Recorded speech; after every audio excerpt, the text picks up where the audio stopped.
Are we We're unmuted now. 4 o'clock and we want to rock? It's 4 o'clock. All right, good afternoon, everybody. All right, so thank you all for joining us today for our April 20th Children's Services Council of Leon County's meeting. The time now is 4 o'clock p.m. and I'm going to go ahead and call our meeting to order. We do have some in-person guests and I do want to welcome you all and thank you all for being here. If you would like to make a comment throughout the meeting, please make sure you see Ms. Clay and fill out a comment card. There will be ample opportunities throughout the agenda for you to make comments. So please make sure you take time to do that. Once again, to my prestigious council members, just to keep this meeting orderly, I'm just reminding everybody, if you want to comment, please just flip up your card. I would really appreciate that. We have a very full agenda for today. You all will notice that we have these lovely little pinwheels here in front of us, and even I think our guests have some. This represents Child Abuse Prevention Month. So they have a lovely garden out front as you leave. Feel free to put it inside the Child Abuse Prevention Garden. I plan to take my home and put it in my own garden. So do whatever you want to do, but that's the purpose of this for today. So just wanted to call attention to that. All right, and with that, Ms. Clay, I'm going to ask you to please take roll. Judge Miller, Here. Mr. O'Brien, Mr. Jones, Superintendent Hannah, Here. Commissioner Cummings, Here. Mr. Mitchell, Here. Mr. Watts, Here. Dr. Glenn. Yeah, we have a quorum. All right, so thanks to all of you for attending. Well, I don't know if I know we have not announced this publicly to one of our full meetings, but you all will notice that Ms. McFadden's name was not called during roll call today. She has resigned, unfortunately, from the council. She is going to be sorely missed because she did bring a lot of wealth of knowledge to our committee. She did have some, personal issues within her family that she needed to tend to, which was going to take a lot of her time. And she just could not commit to the council anymore. So I just wanted to make sure everybody was aware of that. If you see her, wish her well. We are going to celebrate her during the July meeting. So I know that's vacation time, but if you can do your best to be a part of that, we're going to celebrate her just like we celebrated Miss Connor. Thank you. Right, when she left. So just reminding everybody about that. All right, with that, it is now time for us to approve the agenda. I just want to remind everybody, the executive director's report was pulled from the consent agenda. And if we do not have any other changes to the consent agenda, I will entertain a motion to approve the agenda. Madam Chair, I will move approval of the agenda with the deletion of the executive director's report from the consent agenda. All right, so we have a motion by Mr. Mitchell, a second by Ms. Cummings. And so the agenda, it's all in agreement? Okay, great. All right, so the agenda is now approved. Thank you very much. All right, Ms. Clay, it is now time for public comment. How many comments do we have on record? For general public comment one. This one. Wow, we're ready for our general public comment, please. We have general public comment from Mr. Neil King. Mr. Dean. You can just call me General. Thank you. I always appreciate this couple of minutes at the beginning to talk to you. Your agenda has several administrative items to approve today. I've expressed my concern before about the large portion of time that is spent on administration as opposed to program. I hope this sort of is an endpoint maybe for that and the beginning of being able to spend more time on opportunities for children more directly. I think I saw the investment policy was on here as one of the items once it's been moved. I can't help repeating my observation that the real investment policy needs to be about children, which has a much higher return of investment than you'll ever get off that money with a financial manager, unless he happens to time Tesla just right. So the scandal won't be missing a 25 basis points on a return on investment. We'll be missing the opportunity to get 100 times that return on children. And that return, by the way, will be even greater if you invest the whole $500,000 in children when the time comes. I think the programmatic steps that the council has taken are very supportive and good programs for children. I think the time will come when you have a much more comprehensive, strategic approach. It still feels a little sort of one at a time as we move through, and as you try to get programs on the street, which I think is highly important, and they've been well selected programs. I think that today you're considering a program that will include helping teachers work with students who have behavioral health issues and learn to manage those better. And I think we talk about school readiness. The readiness is not just in what they've learned already, but in the development of the skills and the behaviors that let them learn. And I'm going to hope Mr. Hanna agrees with me on that. I try not to disagree with it.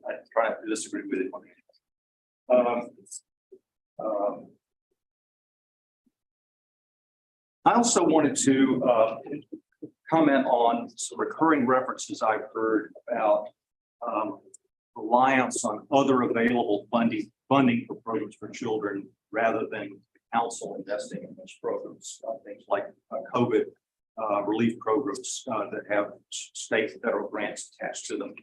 I want to offer a little different perspective on this. The provision about supplanting funds, which I know we all have talked about before, is designed for one very specific thing. It's designed to deal with the kind of thing that happened in Florida after the lottery was approved to supplement funding for education. Almost immediately, general revenue funds for education were cut back. Now there was lottery money.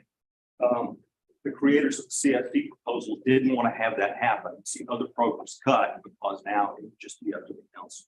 Second, just because somebody else is funding a program is not a reason that CSC should skip it.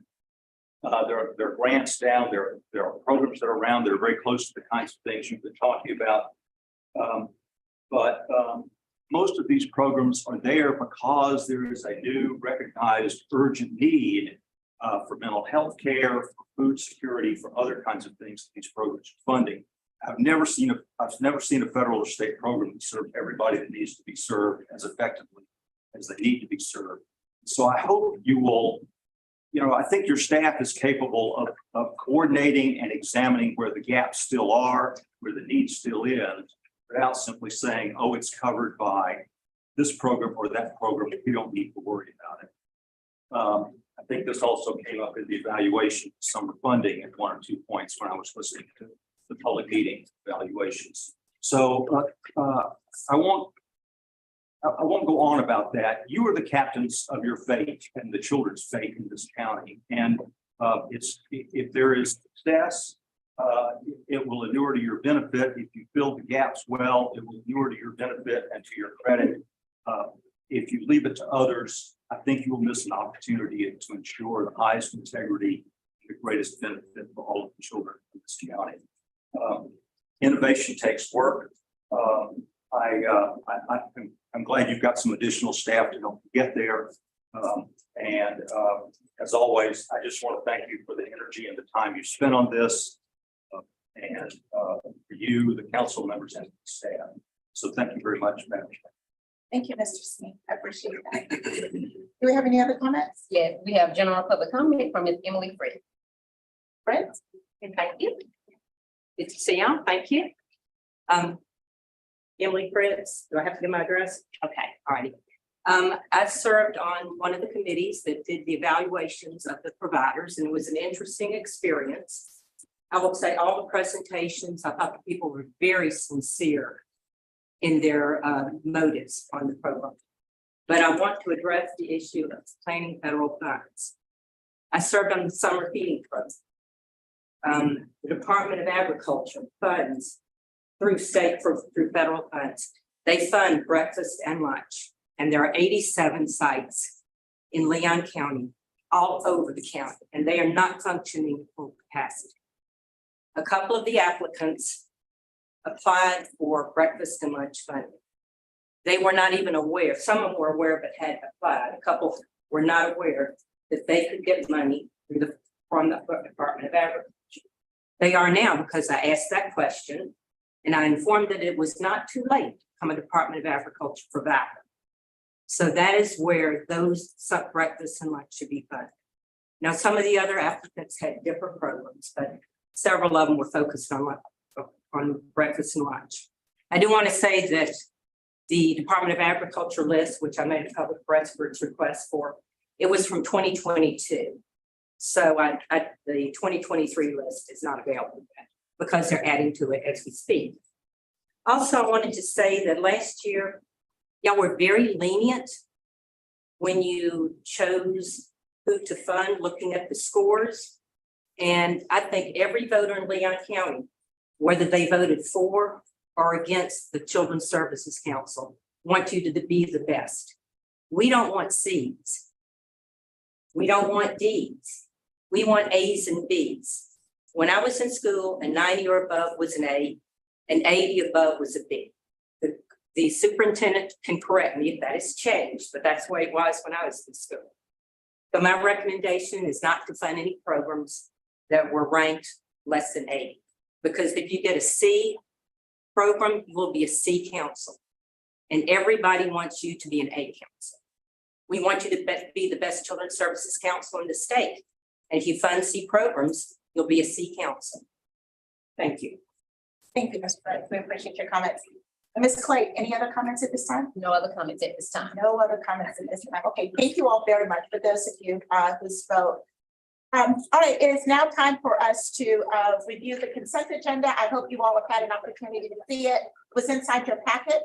The information that's in there includes the minutes from the March 23rd meeting, the financials for March of this year, the executive committee report, because there was no action taken at that committee. So we have that report inside the consent agenda.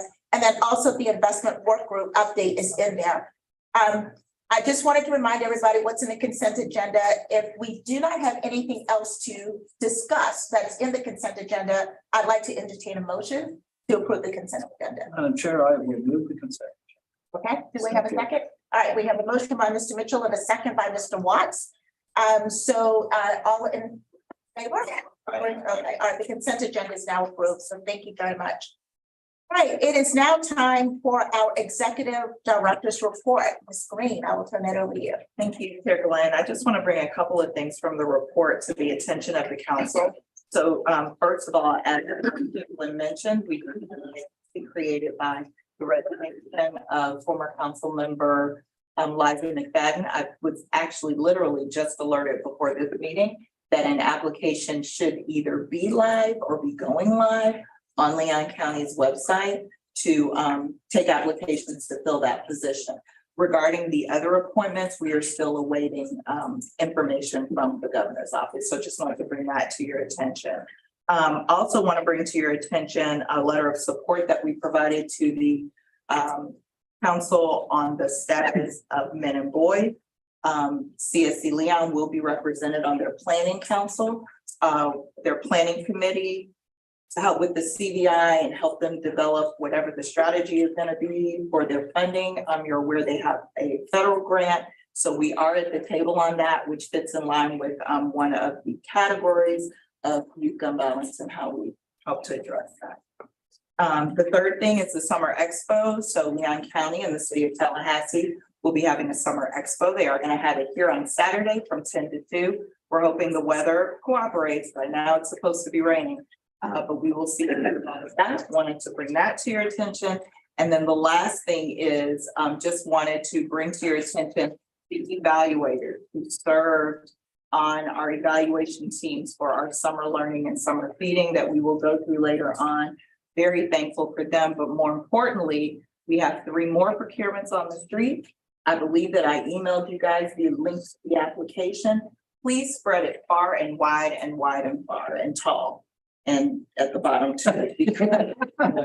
I meant the bottom, that's what I meant. I'm sorry, at the bottom, because we are going to need several teams. And for the ITN, we're going to need 2 teams. We need one to do the review and one to do the negotiation. So I did want to bring that to your attention. It does not require approval, but thank you guys for just indulging me for a few minutes. No, I really appreciate you sharing your report. And thank you so much for calling out the evaluators.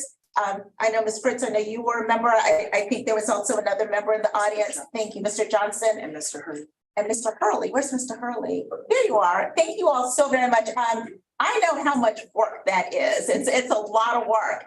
And I truly appreciate the efforts. I don't think people understand everything that goes into it. So a special thank you to you all for all that you put into this. It really helps inform the decisions that we make. So I just wanted to personally thank you on behalf of the council for your work. And then please help us find other friends that are willing to serve in this capacity as we work to find additional evaluators. So special thank you to you all. Thank you. Yeah, and feel free to serve again. Absolutely. So we welcome your service if this is something you're willing to do again. So thank you for that. All right, perfect. Thank you very much. Okay, let's move on to the general counsel's update. So Mr. Rowe. No updates. No updates. Okay, so we have no updates at this time for our general counsel. So now I think this is time for the fun and exciting part of our agenda, where we will review the evaluations for our summer 2023 program procurements. So with that, Ms. Green, I'm going to turn that over to you in the conversation. Thank you so much, Chair Glenn. So just to give a quick overview of what occurred over the last 6 to 8 weeks regarding the summer procurement that this council approved to be put on the street. So there were 2 service lines, summer learning and summer feeding. For summer learning, we got a total of 32 applications. And for summer feeding, we got a total of 10 applications. We did have 2 that applied for both learning and feeding. In total, the requested amount for both $5,015,615.07. That's learning and feeding combined. Learning was about 3.5, feeding was about 1.4. We had the 6 evaluators for learning, 5 evaluators for feeding. We did have a perceived or real conflict of interest that was disclosed. So we had one of our feeding evaluators switched over and evaluated the 2 applications where there could have been a perceived or real conflict of interest. And when you got your package, you may have seen a little highlight in there if you printed it in color. So that would be on page under summer learning. I think it's 37. I think it's 37.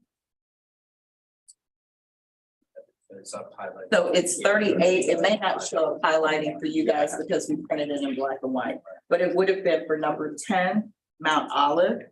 And then we had that again for number 29, the big and minority. So we just switched out evaluators there, which is customary for when we have that situation. We had a number of the applicants that participated in technical assistance. We also had budget workshops. We also had workshops on what high quality early learning is. And we had full houses for all of those. And then the last thing I'd like to say is after you make your funding decisions, if you remember in our agreement, our relationship partnership with NE and UPHS, there is not only the capacity building and the technical assistance on the front end, there is the community of practice on the back end. So that for any entities that are not funded, they can become, it is their choice, but they can become a part of the cohort for the community of practice so that they can have their applications completely reviewed and discussions about what can be approved, what can be approved to stand a better chance at the next time. So with that, that is an overview of the process before we actually get into your options. Any questions about the process from any of the council members? Mr. Mitchell, I did not even see your text. Well, I don't know how loosely you're using the term process, because what I'm trying to figure out, I went through, oh gosh, I got through an awful lot. And I do not envy that Mr. Johnson or Ms. Fritz or Mr. Hurley. Wow, was that a lot of information? And I didn't watch the in-person presentations. So I'm sure you're exhausted. But what I'm trying to figure out last year, we had a whole bunch of this brought to us, and we all talked about, we didn't talk individually about the programs, we talked about so that we weren't supplanting ourselves on the evaluation team. But first of all, let me echo what others have said. We got incredibly lucky. I mean, I just looked at, I mean, I know some of the evaluators, but I also looked at the ones I don't know. This returned just a good selection from around the community. Sika, hats off to you for putting together good teams. I don't want to supplant. I don't, you know, what the evaluators did with my take on everything. So I don't know how we're going to go through this process. Are we going to, like last year, take, you know, Sika, I don't want to put you on the spot, but I'm going to put you on the spot of recommendations that you have. There are. Yeah, I'm just trying to figure out the process we're going to use to make our final decision. And if I know that up front, it will make my questions and any comments I have easier. So, yeah, please go ahead. Just want to make sure there are no more questions before we get into it. Okay, so, Well, there may be more questions. no, I mean, before I get it, no, as many questions as you need to ask, absolutely. So, council members, in your packet, you were sent the list of applicants for both learning and feeding, and you were sent them in application order. So what we are going to do today is we're going to start with learning, which I'm going to ask you to turn to page 29 in your packet. So page 29 starts with the evaluation criteria that the evaluation teams use when they judge the application. Hopefully you got a chance to look at that before this meeting. And then if you remember, it should be page 29. Okay. So that's the start of the evaluation package for summer learning. We're going to come back to feeding. Then when you get to page 37, those are the actual application, and they are in number order. So 37 is 1 through 18 with some skips. Then when you go to the next page, that's 1 through 18 because we didn't have enough room to get them all there. Right. So you will see the total scores and then you will see the average score. So what we have prepared for you now is the rank order along with the number of programs that scored 80 or higher, the number of programs that scored 75% or higher, and the number of programs that scored 70% or higher. So Holly, who is our tech, our Madame of Tech, is going to project that for us now. Is that also going to have a dollar amount? Absolutely. Thank you. So for summer learning, the number of programs that scored 80% or higher totals 8 for an amount of $867,018. The number of programs that scored 75% or higher, 1.2 million and change, you can see it there, and that totals 12 programs. And then the number of programs that scored 70% or higher, 1.5, almost 1.6, and that's 16 programs. And then you can see there what the total amount requested is. So if we go to the next slide, is the next one the actual program? No. Okay. I'm sorry. Ray, will you please remind us what our projected funding amount is for summer learning? Okay. So for summer learning, it's 1.2, about 1.35 out of a total of 1.6, which is what the council approved for summer. Okay. So we went further just to make sure that we were being judicious. And we removed the high score and the low score for every applicant. As you can see, it did not change much.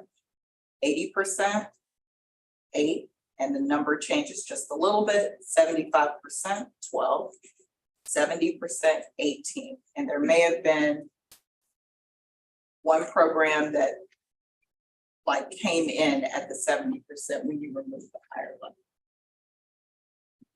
And so Because feeding is what I had next, but I can pull up the whole list if you would like. let's pull up the whole list. So at this point, what we want to show you is the list of programs in ranked order.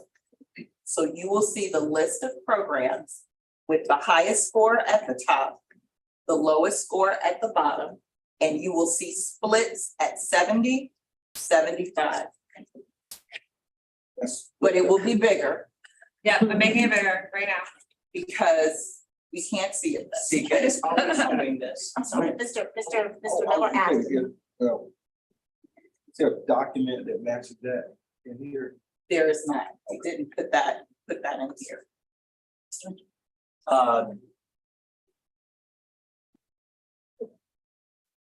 This is everything that they have in their packet. It's just put in rank order.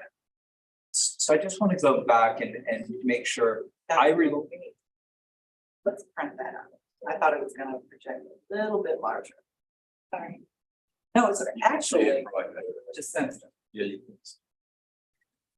Hey, see, as doing that, so I remember the 1.6 million because that was based on essentially last year's budget. I also remembered the sort of the year before we had allotted up to 2 million, but we came after looking at it, it was like, you know what? Going with the 1.6 was good. What I don't remember is taking that 1.6 and breaking it down from feeding and learning. When did we do that? So we did not do that last year because we didn't have Right, but I'm. those categories. We did it did. this year? In Okay. the RFP, our expectation is that Oh, okay. learning was going to, of course, take the majority of the money. So in the RFP, we said what the approximate funding, total funding available would be, and then the same thing for fees. Okay, so that was not a vote that we took. And again, just for anybody listening on the internet or here, there is nothing that stops us from funding, at 1.6. So if we wanted to fund 1.6 and $1, we can. And there's nothing that requires us to fund at 1.6. So it's really, and again, this is very different than it was last year in terms of the quality of the applications, the ones that I read last year, there were more applications last year, by the way. Probably some. Well, I won't have a comment. I'll just say these were really good applications that there was quality in these applications. So we as a council have the ability to, I'm less worried about the names of them and more worried about the percentages that these evaluators gave us, because that to me is what matters. In a weird sort of way, I just want a blind taste test because, I may like bubbly better than Waterloo, sparkling water, right? Because I like the can better. But when a blind taste test comes, I really prefer the Waterloo. And so in a weird sort of way, it doesn't matter to me the names of the programs as much as it is what kind of score the evaluators gave and their comments. So if I may, so to your point, Councilmember Mitchell, that was why we did not, and it wasn't a we, it was a me. I take full credit, Credit is right. responsibility. That was why we gave it to you in application order, and we did not give it to you in rank order. So that was a purposeful decision. It was a good decision, in my opinion. I just want to add for the evaluators, I did have a chance to talk myself into watching, the 3 hours. And, but I'm glad I did because, I think it's gonna make my, position here today a lot easier because I saw how invested you were, in evaluating the different scores, the discussions that you had to, justify the scores that you gave. I think it's taken a lot of, work off of me for here today, to understand how you came up with those scores and how they're justified. So I do want to thank you all for that discussion. And Sika, I would like to put before for you as well, when the time is right, what your recommendations are as the executive director, as far as the percentages and where you think we could fall as well. Can I make a comment, please? Okay, I'm sorry. Yeah, I got it. Thank you. So before we make a decision here, what I would like to do is, I think we see exactly what the scores were for the summer learning, and we know what our proposed budget is. I'd like to see where the feeding fell. Sure. And so we could take a good look, because I agree with you. I don't care who, I want to be blind to that, I don't want to cherry pick at all. But I want to see, where did the dollars fall with the learning? Where did the dollars fall with the feeding? Let's kind of make a decision from there. And then we could look at, all right, how much money do we think this is going to be? And let's look at the scores and make a decision at that point. Are y'all comfortable with that? Okay. Yeah, thank you. So if you look at the screen, you will see the feeding in ranked order. Excuse me, as I said, we had 10 applications at 80% or higher. There was only 1. And that's for 125,000. At 75% or higher, there were 3, and that's 552,000 change. And then at 70% or higher, there were 6, and that's 1.06. Just over 1 million. So the total request was 1.4 million. What page are those on? They're not in our They're package. not in your packet. It's only on their It's on the PowerPoint. screen. I was just drawing the line.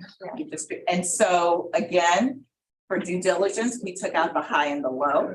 And again, you will see there's not much of a difference. So 80%, same amount, number 1, only 1, 75, there are 4 at 621,000. And then.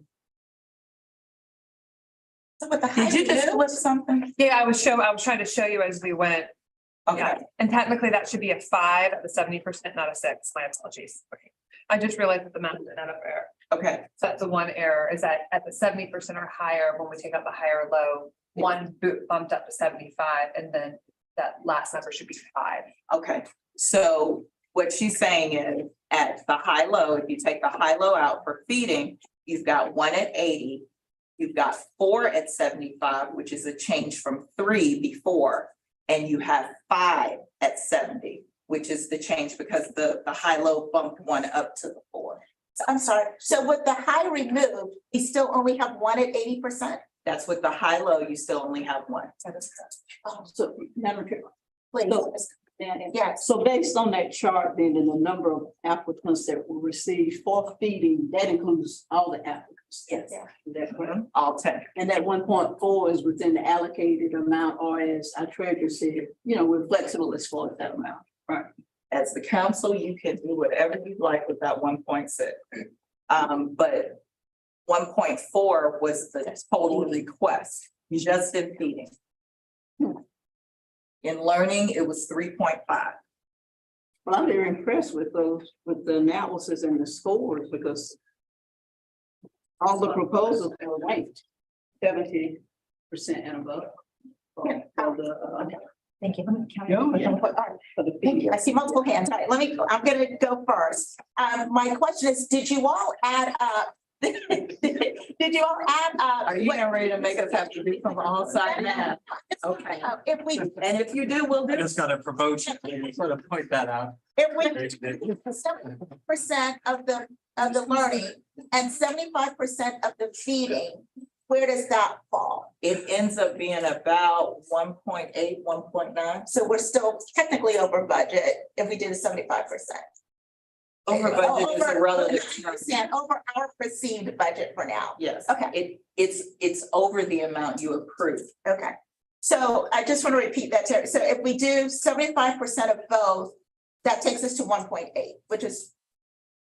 Holly's my mathematician. I think it's Almost 1.8, almost 1.9. It's almost 1.9. I just wanted, if I may, Commissioner Cummings, there in the feeding, the scores, if we took out the high lows, I heard you make a comment. I just want to be very clear that there are still 4 that are below 70. And I just wanted to make sure that you heard that.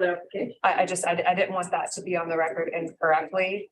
So there are 4 below 70, and then within learning, even taking out the high low in terms of how many are left over, if you will, for lack of a better word, that were below 70. And there's 1 that could roll up. So there were a total of 14 of the 32 applicants that were below 70. Sorry. And now I'll do math for you. Okay, I put it cards down. Mr. Hannah? No, it's not. Yeah, it is. yeah, you go first. So, first of all, to echo what everyone, thank you to everyone here, Ms. Fritz and everyone that participated in this. It shows you're more than just a person that gets up here and speaks, you're willing to roll up your sleeves and go to work. And I really appreciate you taking the time to do this, to help us through this process. I did not watch the 3 hours. I just didn't, not because I didn't want to or wasn't interested. I have another job and another responsibility that I take care of each and every day. And I trust the people that were involved in this process. I believe in. And, but yeah, there are still a lot of questions. And I've heard also about that if we were at 80% or above, it looks like we'd be at about $1 million in total, or there'd be 1 feeding program and 8 other programs at 80 or above, or a B and above. But if you go back to on the sheet, what is the CPC cost? What is that? What sheet are you referring to? Cost per child. Well, I thought it was too, but the math doesn't work for me. Well, So I'm trying to understand. does this sound familiar? The only reason I'm smiling is because Councilmember Mitchell and I had this conversation. Because, if you do a deeper dive and you say, okay, well, this creative mind is 121,000, 110 kids, but the CPC is 553. I don't know where. So so I'm gonna say this, Commissioner Hannah, but this is not a slight. So I sent the link to the actual applications as well, if you remember, because the questions that we answered were, how many kids would be served with CSC dollars? How many kids would receive enhanced services? So when you're calculating the CPC, it may not be a direct correlation because those amounts are going to differ if you don't have the same number. So if I say I'm gonna serve 50 kids for free with CSC money, and then I'm gonna enhance services for 50 more. And let's say I'm gonna enhance them by 50%. So whatever my cost is per child for the 50 that I'm serving for free, it's half of that for the children that I am enhancing the services for. So I have to add that together and extrapolate and then divide out. So that's why the math is not gonna work right away. Girl, you just confused. Did anybody?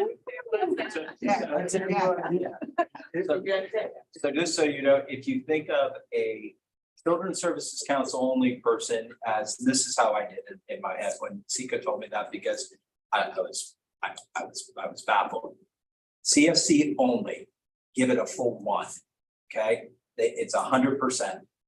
If they are enhancing a kid that What is a CSC kid? a child that would not be part of the program at all. Let's say the program existed and there were 50 kids already in that program, okay? But 50 more are coming in at being covered by us. all by CSC. So count that as 1 times 50 is 50. Then of the 50 who are already in it, in Sika's example, they were going to enhance it. In my mind, I thought enhance, they'll add 25% more than they would have given that child. That may mean an additional hour. It may mean additional products. So in the application for each organization, is that formula spelled out for each different group? Sort of. Sort of. You won't, that's why I said, it's easier just to think of it as and I am not someone who just trusts numbers very often, but in this case, I had to. I mean, there's no way I could make any sense. I was like, okay, shows up here as 50 kids, $100 per kid. It's like, well, this should be very easy. Is what I just did. Yes, I know, and it doesn't work out that way. I think the one I saw was 100 kids, and the cost per child was $1,000, which would mean it's $100,000. Well, you look at the Big Bend Homeless Coalition is over $3,000 per child. And then also is the question, the depth of the program, right? So is the program 8 to 5 and Saturdays and Sunday, or is it 2 hours on a Tuesday? I mean, so what is the heft of the program itself? So Was that part of your evaluation? that was part of their evaluation. Well, that's what I mean, part of the team's. So that was part of the evaluator's job, was to read the program narrative, what they would be doing, the hours that they'd be serving, The and cost. then score, yes, It's an and look at the cost per child. If you look at some of the comments, and that was the other part I did not mention. So if you look right after each section, you'll see something that says community impact evaluation panelist comments. I sent those to you via email because the panelists gave specific comments about each of the programs. Some of them said in the actual presentation, well, not the presentations, when we did the inter-rater reliability, I like this one because the cost per child is low. I didn't like this one because I thought, comparatively speaking, when I looked at what they said they were doing and how much it was gonna cost, that didn't work for me. We had some applicants that said, I will pay, if we get funded, we're gonna use your money so that this many children can come free of charge. And then we're gonna use $200, however much, to defer the cost for this many children. So these are enhanced services because they're gonna defer the cost for these kids, but then pay for these kids. So that's why when we say we are thankful to the eval, because they had to decipher all of that and then reflect that in their scores. Mr. Mitchell? I guess I want to talk about learning second, even though you brought up learning first, but it's easier for me to understand feeding in terms of quality because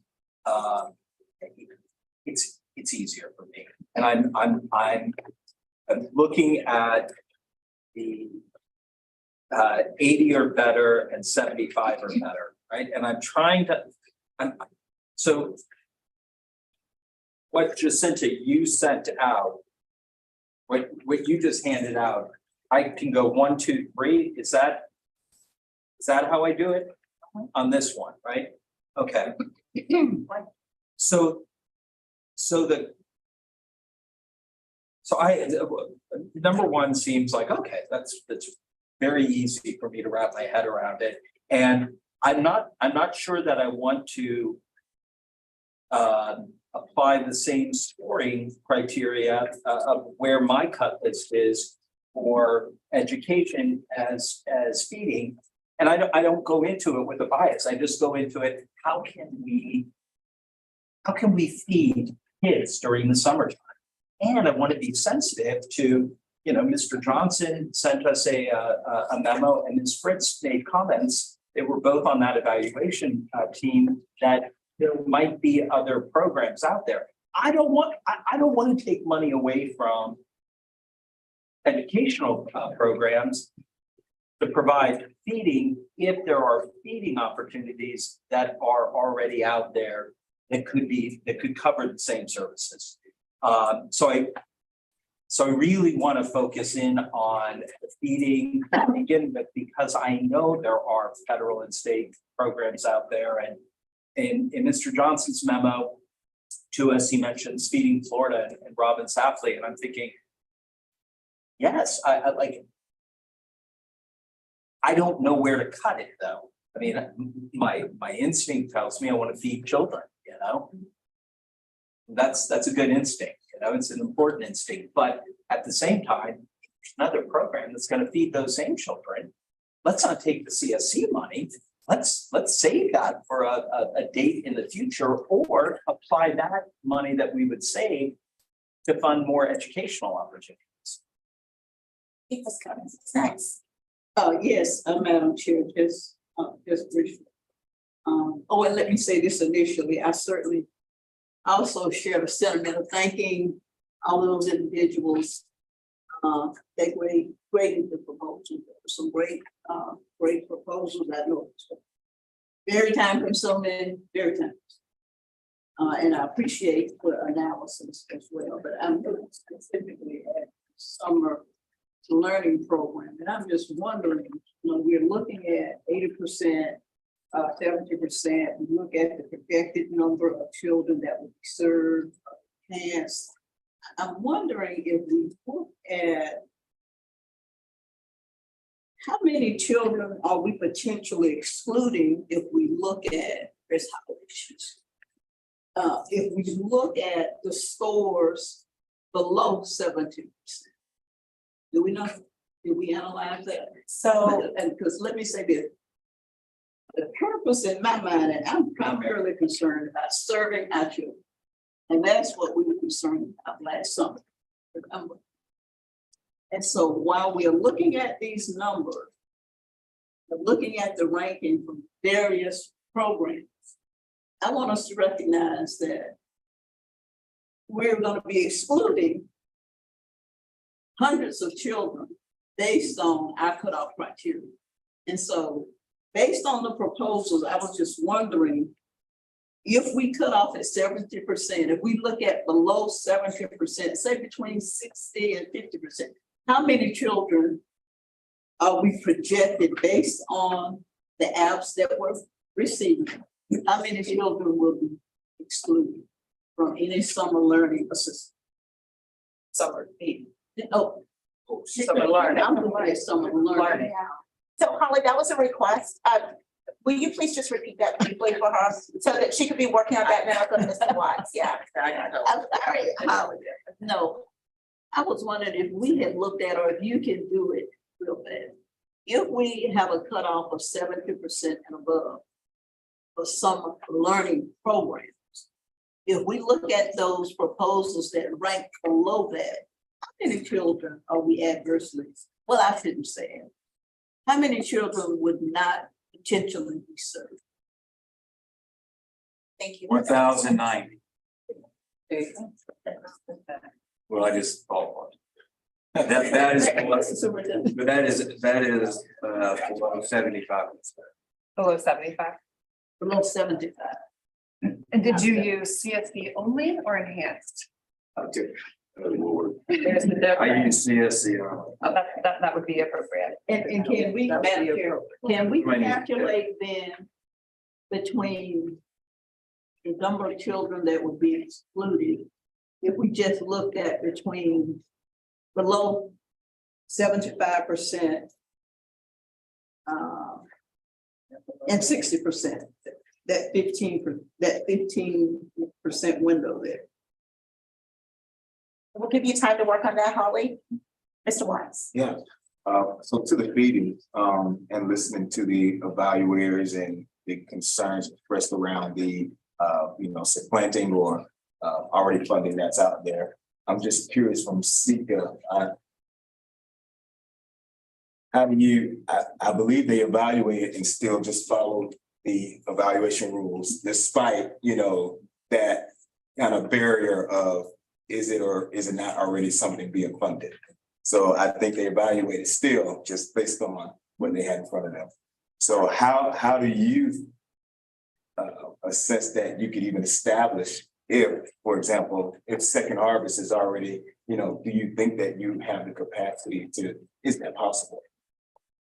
for in time to Yeah. move forward, yes. So I will say this, the instructions that we gave the evaluations committee was to look at what they had in front of them, but we also believe that they can use whatever knowledge they have. So it's not just look at this and you got it. And that is where that was her point, because she's very knowledgeable about summer feeding. And asked several if they had known about it, and several of them didn't. The other concern, just to be very transparent, is when you have a fairly large repository that many organizations use to get their food, is there duplication there? And that was part of the conversation that the evaluations team had. And I think even one of their suggestions was maybe if we moved forward in feeding for next year, let's look at maybe doing a lead agency model. And then branching out from there, and that way you feel a little better that we're not supplanting. Now, the other side of that is, while there definitely are federal opportunities out there for programs to get involved in summer feeding and getting the breakfast and lunch and all of that, there will still be children and families that may not take advantage of that. So while the organization can take advantage of that, it only works if they have the families that are coming into that program or into that spot. And so it literally is one of those things where you have to decide, do I want to try to catch as many children and families as possible in feeding? Or do I want to look at the scoring as their ability to determine the quality of the way that that food is going to be pushed out? Because it really ran the gambit. In some cases, they were asking for equipment, but the evaluators could not see the correlation between the equipment and being able to provide more food. And so that is why you have to give them so much credit, because they looked into it and scored it, accordingly, versus someone who said, I will use the money to get this, and we're going to get this out, or backpacks or whatever that is. So that is where the subjective piece comes in. And that's why I would never do what they did. So that was a roundabout way of saying, I can't say what I would do. What I can say though is, I don't know that I necessarily agree that it would be supplantation to provide meals. I can't say that I agree with that, because understanding the communities that we ask to be targeted, are they going to access it? So I can sign up for summer feeding. I can do all of that, but how am I going to get people to access that? So do we provide multiple ways that they can access that food, whether it's a pantry or the program or mobile or whatever. Mr. Jones, I saw you next, and then I have a comment. Oh, Mr. Jones. Thank you. May I also echo everyone's sentiment to all of our community volunteers who have evaluated the applications. Everyone who was subsequently presented to us that who share in our genuine concern for our children. Relative to summer feeding, I don't know if the applications, we know what our footprint is as defined by our work and what has been done in our needs assessment. And I can't help but wonder if there is duplication and overlay in some of the same neighborhoods and communities whereby we will have 4 and 5, potentially as many as 3 or 4 serving the same neighborhood, serving the same children. And when you also couple that with already existing programs, hot spots, and other services that we provide through the school system, not that there, I'm concerned as we look at these applications, does the spread or the service area fully diluted such that as Fort Bragg served, where there's also a great deal of blight and poverty, right? So, but if there are 4 programs and what we would constitute as historic Frenchtown or Springfield compared to what may be provided in Bond, what may be provided in Providence. So for me, as we look at these applications, I don't know if the scoring takes into consideration the footprint and service area that we've identified. And that's what I would need clarification on. Again, seems like you were in the room. If you read some of the comments from those evaluators who scored those, that was a question that they had. The application we just simply asked about the targeted areas. When we get our application system up and running, SAMUS, it has the ability that when you do the application, it can heat map for us. Because that was one of the things that the evaluators said they would have loved to have had so that they could see where it plotted. We were going to try to do that. We just could not. We just ran out of time. There was just no way for us to plot the zip codes and the places. And so we've noted that for next year. Okay. Because we'll have the ability to do that. That being said, I think they did the best job they could with the scoring, trying to make that determination. So these are not ITNs, right? These are awards made directly, correct? Yes, these are applicants. So as we talk about this, once we make our selections, is there an opportunity for us to negotiate such that there is no child, not to be cliche, no child left behind or unserved? Because I can tell you from the footprint of my own Leon County School District that stretches from as far west as Fort Bragg all the way into James S. Rickard's High School, there's a whole lot of, and as far north as Frenchtown, Springfield, and as far south as Woodville. And all of those are what we describe as blighted communities with working class families. So, but I wouldn't want there to be a concentration. And then what we are already providing in terms of hotspots, I just think that as stewards, the same methodology we use to govern how we make our spending directly ourselves has to also apply to the awards that we make as well to have the greatest impact. So may I offer a suggestion I think could work, given what you said, which I totally agree with. While it was an RFA, which means that there's not room to negotiate to say, you will do a service here, here, because we asked them to give us the target zip codes, which include the areas that you reference. I think we do have an opportunity at contract to get an idea of where they're going to be distributing and then trying to make sure that we are covering the various apexes and valleys of a particular city. And the reason I think the contract negotiation is so critical for those awards that are made, say, for example, if one of the awards, we were to describe Woodville, so what they would do if they were willing to make certain that that service area is provided if there are no applications for that area, then that may change the way their way of work. Maybe your day starts an hour earlier so that you can transport food to that targeted area, right? So that's why the contract negotiation is so critical for us, because at the end of the day, we know the expanse of our territory based upon our needs assessment. I just want us to make certain that that there needs to be the type of flexibility that gives us the impact that we want, so that all children are fed. We don't need kids with 4 or 5 lunches every day in their hand because they've gone to New Mount Zion, Philadelphia, Watson Temple, and all of that same area.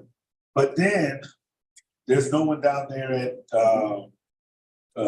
Tallahassee Community Church on Woodville Highway. So that's what I want us to be able to do as we make these determinations, that we approach it with the type of flexibility to where that we, those are the conditions by which we make the awards that we had agreed to set that. I didn't mean to preach long, but I hope you feel what I'm coming from. I heard you, Rocky. Amen. And our general counsel will correct me if I'm wrong. Because we did an RFA, we don't necessarily have what is considered traditional negotiation. But I think we do have the ability that as we're validating the budget and going through whatever you approve, having them getting a better idea of where in those zip codes that's going to be offered to ensure that we're spreading it in the way that you desire. And I agree. I think we all agree. So I think we have an opportunity there. That being said, I think next year, if we go to a lead agency model on this, that gives us a better opportunity to target exactly where we want it. Every year we'll get So better. it's, yeah. But I thought that bear mentioned. Absolutely. It's meant to be done. Thank you. So Strauss, I am so glad you said what you said, because I was thinking it, one, and two, I'm sort of struggling here because I'm just gonna tell, so I don't have the ability to call any of you and tell you what I'm thinking. Here's what I'm thinking. Call me anytime. No, sir. For the record, he does not mean that. To go fish. To go fishing. There you go. And you don't want me fishing with you because I can't shut my mouth. Those kids will be so lucky, the two of us in the boat together. Yeah, so here's where I'm leading. So I like the idea of trying to approach this as a lead agency. And I'm gonna tell you where I'm leaning and sort of ask the question second. Where I'm leaning is going with one and going with America's Second Harvest for the cost per child is the cost per meal, whatever it is certainly better. But I would like to up that number. I would like to see if, and I don't, this is where my question is. Do they have the ability to deliver more meals? Because I don't want a child going unfed. But when I look at 72,500 meals versus number two, 2,400 meals, there's a big fall off there. And I'm thinking, God, could they pick up the 2,400 that CCYS was going to offer?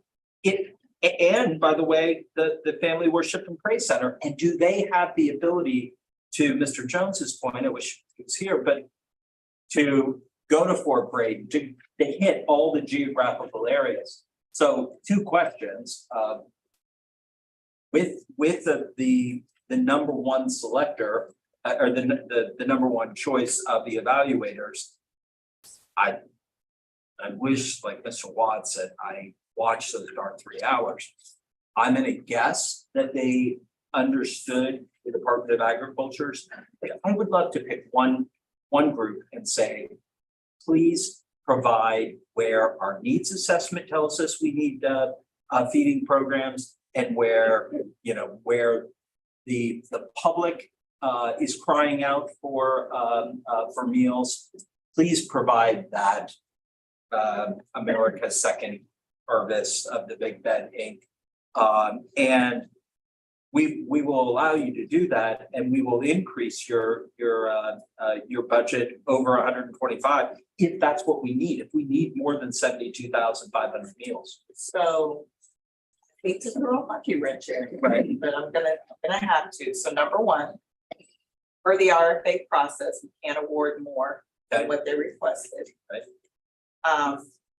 Number two, Second Harvest meals is calculated different than, say, I'm just gonna use Jacob Chapel because I remember theirs right off the top of my head, than say Jacob Chapel. So where Second Harvest is not providing cooked hot food, Jacob Chapel is providing cooked hot meals. So all of these meals are not created equal. And so it is a different method by which the meals are, I'm sorry, because I saw you wipe your thing. No, it's just, Yeah. I want to, nothing is simple. Yeah. And So I needed to throw that in there because it's different. And then Second Harvest's model, and I don't think I'm speaking out of turn when I say that.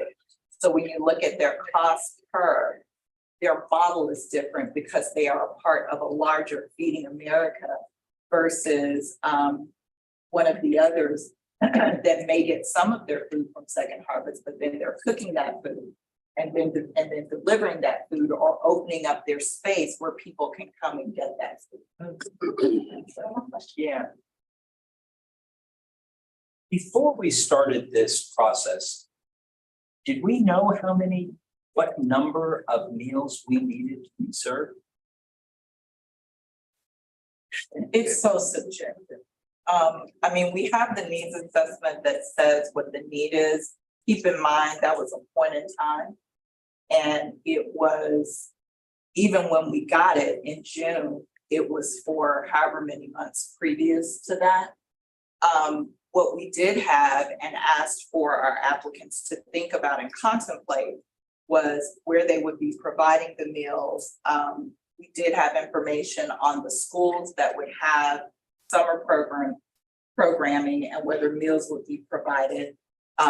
That programming probably would only go through June. So now you've got all of July and 2 weeks in August. So there was that kind of information, I think, that was more pertinent in their application than it really was the needs assessment. So the needs assessment,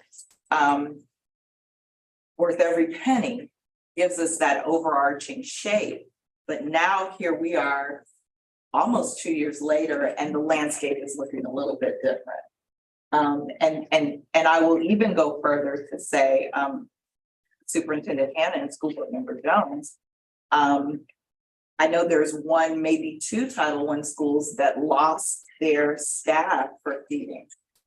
Because I got a call or two to see if there was anything that could be done about that. So that's even a bit of a rub right now. So I don't know if I helped at all. You did answer. Okay. Let's go to And I Mr. know Jones it's, and then Ms. Coombs. Well, for me, maybe I should defer to you to ask a question. I want to know what is our path forward to deal with we're dealing with summer feeding first, correct? What is our path We're forward? dealing with both. So what I'm hoping that we would do is we would decide after looking at the summer learning and summer feeding, we would decide, how much of these are we planning on funding over the next summer, and then have one proposal to say, all right, we want to do, these proposals and we're going to approve this amount of dollars to do that. So I'm hoping we can manage them both at the same time. So let me just ask this most simply on summer feeding and these total scores. These are emblematic of capacity to perform what is described in their in their proposal. proposal, Right. right? Based on the evaluation. So based upon that evaluation, the numbers are a reflection of their capacity to have the impact that they described. So there's a natural, clear segregation of the herd. And that's what you see at the bottom, when you see the 80% or higher, the 75% or higher, those are the segregation pieces. And so I guess as we talk, and I'm not gonna make a motion yet. I'm gonna let you ask your question, Madam Commissioner. But I'd be ready to offer a motion for us to consider after her question so that we can on summer feeding. And again, how much is available? So that's up for negotiation because 1.4, right? what is approved or that we have discussed so far is 1.6 total. That's across both learning and feeding. Learning and feeding. Learning and feeding is 1.6, correct? And that's part of the reason why I was asking at a certain percent cutoff, where do we land with those dollars? And we can decide if we want to accept that or if we want to add more money or lower what we are approving. Okay. Mr. Jones, just so you know, that is what the board voted on as a starting place, which is why right before you got here, I asked that question. We have the ability, if 1.6 is what is approved in the budget. We have flexibility because we have been cautious and put money in reserves. We have flexibility because we have flexibility. It just will mean that we are taking away from, if we fund more than 1.6 million, it may mean that we are taking away from the rest of the year funding. So those are the hard decisions to make, but we do have a little bit of flexibility because of funds in reserve. But did we also come in higher in terms of the amount of monies that were made available this year beyond what we forecast? So Yeah, please. may I offer a quick point of clarification? So we have created a spending plan that will come before the full council next month. According to our spending plan, we are planning, so according to the budget, 10.7 million would be encumbered this year. According to our spending plan, we're currently at 10.1, so that's about $600,000 that's sitting in there. If you choose to do something different, that money is there. The difference between where Ms. Green and I rest is she's correct in terms of the projections. But you sort of have to, once you put that much funding out into the community, there is the expectation that the following year, you're also going to meet that funding. And that won't be possible because we won't ever have this much money. Again, well, it'll be many, many years before we have this much money because we have so much in reserves, because for 2 years, we've only spent for last summer. So I have zero problem spending more than the 1.6 million if it's justified.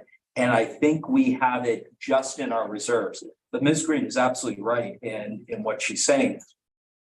You would have more, but that 600,000, if we touch that 600,000, any of the funds for year 4, we won't have enough to fund what we funded in year 3 in year 4, even with the full 600,000. So I'm just warning you, we're setting up an expectation, and even if we went with a 0.5 mil, because I hear Mr. Skeen thinking out loud from over here, we still wouldn't have the money. So I just caution you that we want to think about tomorrow, not just today. But I'm not trying to telegraph Children are hungry right now. Yeah, and I'm not trying to telegraph my position on this. And you're right. But that's why I asked the question. Children are hungry. Do we know how many meals we need to serve? Let's go to Ms. Cummings. Yeah, thank you, Madam Chair. Just follow, at 1.6, I didn't understand that, at 1.6 was for learning and feeding. Correct. For both. Okay, so I appreciate Mr. Jones asking that question. But from a council member, taxpayer standpoint, I'm looking at the cost, individualized cost, I guess, per meal on the on our summer feeding sheet. Okay. And I'm looking at Second Harvest compared to everybody else. Are those figures, is that per meal, per child, per day? I don't understand 24, 44. So for all of these, when you look at the number, I'm sorry. Please. The number of children that they want to project to serve. It's number of meals. Number of meals. Right. Okay. Feeding is done in meals. Meals, okay. So it could be one person consuming 3 meals. It could be one person consuming 1 meal a day. So these are the number of meals that they're projecting. Remember, Second Harvest is connected to a larger organization called Feeding America.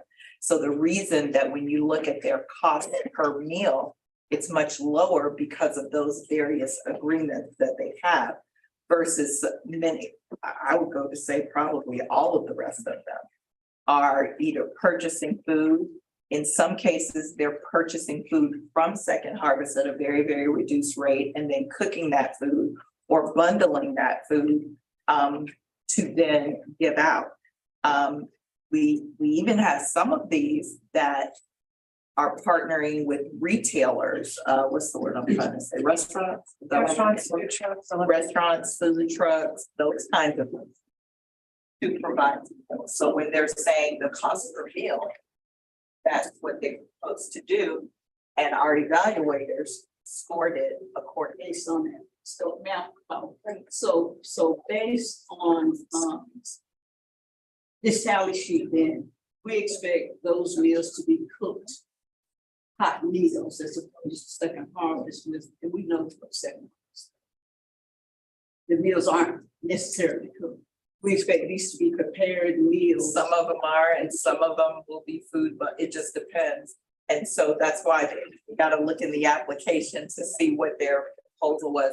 I pulled out Jacob Chapel only because I remember that they are cooking food. And my kids, I think it's a little different. I think it's to stock a food pantry. And so it is literally a menagerie of, right, of options. Holly, you have a comment?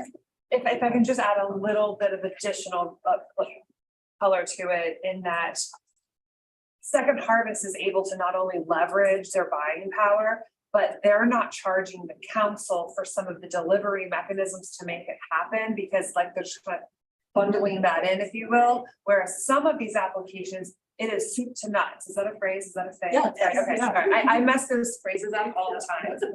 But like it's everything. It's buying the food, it's cooking the food, it's bundling the food, it's delivering the food, it's the staff to deliver the food, it's everything. Whereas Second Harvest is able to maintain a very low cost per meal because those systems they already have that capacity. And these other ones were building their capacity to do that. And that's why it's so astronomically different. One follow-up question, is there an issue then with supplantation? We know Second Harvest does throughout the year. Is there an issue with supplantation here? If Second Harvest is awarded, given an award? Because they're gonna continue to do what they do anyway, all the time. They are, and if I remember the proposal correctly, this particular piece that they're applying for is not a piece thereby somebody would come back and buy this food. So this piece would strictly be to distribute this summer. So this would not be food that then Acme summer program is gonna come, no, better example. When they partner with the food pantries, there are some things that the food pantry can get for free, and then there are other things that they have to pay a fraction of that cost. This food is not that. So this goes directly to the public. I can't remember exactly how they're gonna do it, but yeah, I have it up if you want me to share. if the council would like to. You have what? Second Harvest, because the question was about them. Okay. And it's to open one new market and expand an existing market and 2 community centers. And then also to expand the mobile pantry program, 4 to 6 mobile pantry per month. And they would work with us on specific locations of those. So to Councilmember Jones's point of being able to say, we want you to go here, here, here, and here within those areas. A mobile pantry, is that what they have at Sable Hall? No, that is the new food locker that they have there, and they're getting another one at Hartsfield. That is not written into their application at all. Okay, thank you, that's very good. Any other discussion questions before we entertain a motion? Any all questions? Mr. Hannah, you look like you're about to ask a question. No, I'm honestly leaning towards not funding it all. Maybe doing Second Harvest, I'm just being honest with you, I think there are a lot of other programs that are going on there out there. I was at Griffin Middle School today, and they were serving the drumsticks, the shake and bake, like they cook in the oven, and greens and cornbread, and I watched kid after kid walk through the line, didn't get anything, sat there, I'm like, give me the drumsticks. I just think with this, it's a crapshoot, and think our money is better spent on the day programs and the academic programs. To Ms. Prince's point, there are the Department of Agriculture, and there are a lot of other people that help in the summers with feeding programs, our 21st Century Council programs in our schools, kids are fed.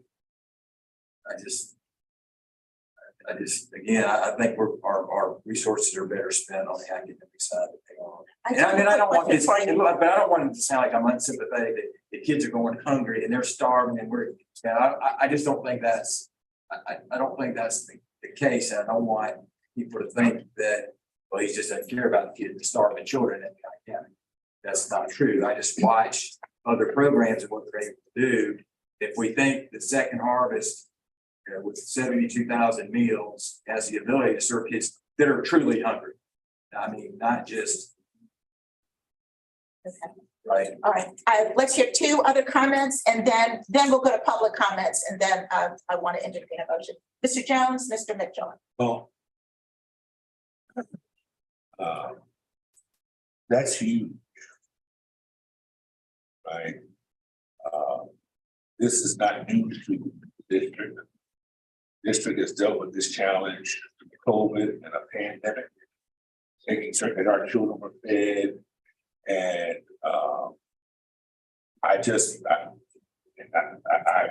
the subject matter expertise, the superintendent of the matter speaks volumes to me. What I am concerned, only thing that I would say is that I remain concerned about those areas and pockets that are not being served. And one of the things that also concerns me, the superintendent also knows this, that all food programs are not equal in terms of food quality. I am concerned that sometimes with some of the programs that are available to working class children who come from working class families, that their food quality is not the same. So I remember, if the needs of our children are being met, if whatever awards we would make, we would just make that we would do the type of overlay to make certain that we're hitting targeted communities are not being well served and saturated with options for families. Thank you for that. I do have a question. I'm going to come to you. But Mr. Hannah, based on your experience, do you feel as if the needs of our children are met with the current resources across our county, feeding children over the summer? Well, yeah, I'm not an expert by any means, but I know that we have churches and other groups that open up during the summer that are reimbursed through federal programs. Our school programs that are running during the summer, kids are fed through federal programs, Department of Agriculture. But are they meeting the needs? I know you can't answer that point blank, but give me your opinion. My opinion is yes. Okay. And the superintendent is also aware that at our school sites, not only are we providing meals, we're also providing in cooperation with agencies like Second Harvest and others, we're also providing them with meals that they also take home with them over the weekends through book bag, lunch programs, meal programs. So those are being met, but again, I know that there are particular areas where there remains unmet need. Mr. Mitchell. Yeah, so before, and I want to say it because I really am interested in the public comment, if there is any on it. I'm siding with the superintendent.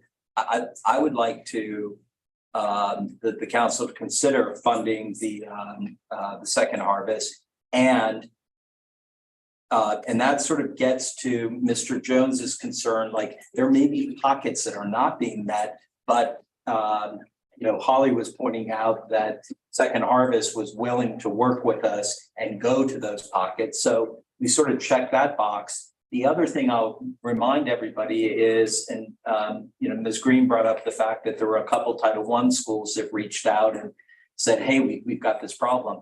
Remember, we talked about emergency funds. We talked about if a hurricane hit. If it's a hurricane can come in the form of kids going hungry.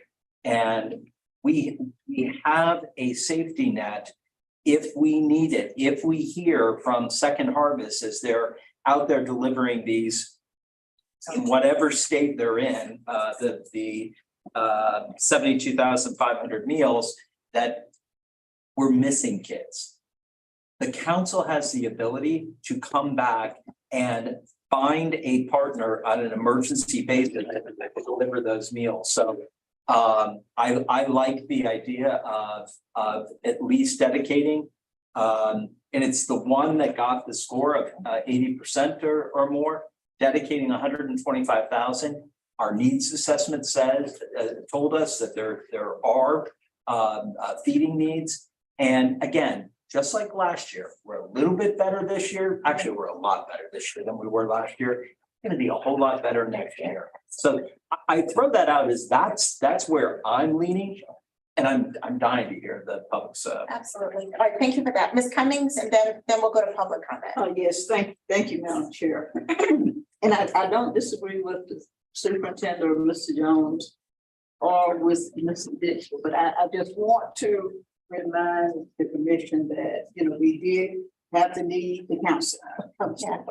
We cannot, yeah. You've got so many times. We did have the needs assessment. We've talked many times in this council about filling the gap, filling the need of our children during the summer. We know there are segments in the community where our children are suffering from hunger. I know the school does a lot in making sure our children are fed, but we're talking about during the summer when school is out. Number one. Number two, our director and our staff put a tremendous amount of time in the request.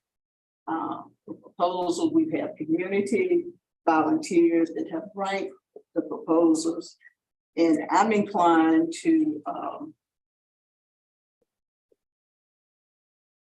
look at the rankings and perhaps, and I'm not sure how other council members feel, but if you look at the rankings, if you look at the number of meals that would be provided by those that rank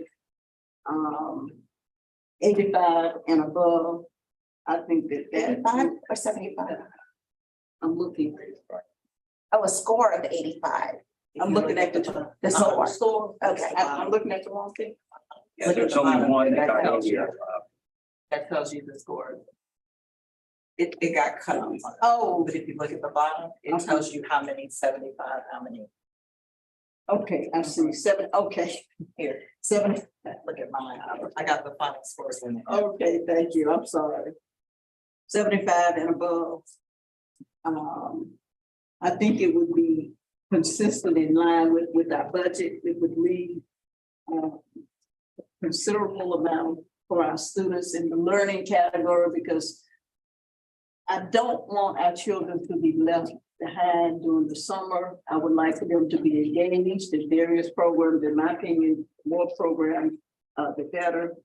And I don't want to exclude any segment of the city where children might possibly not have access to good meals.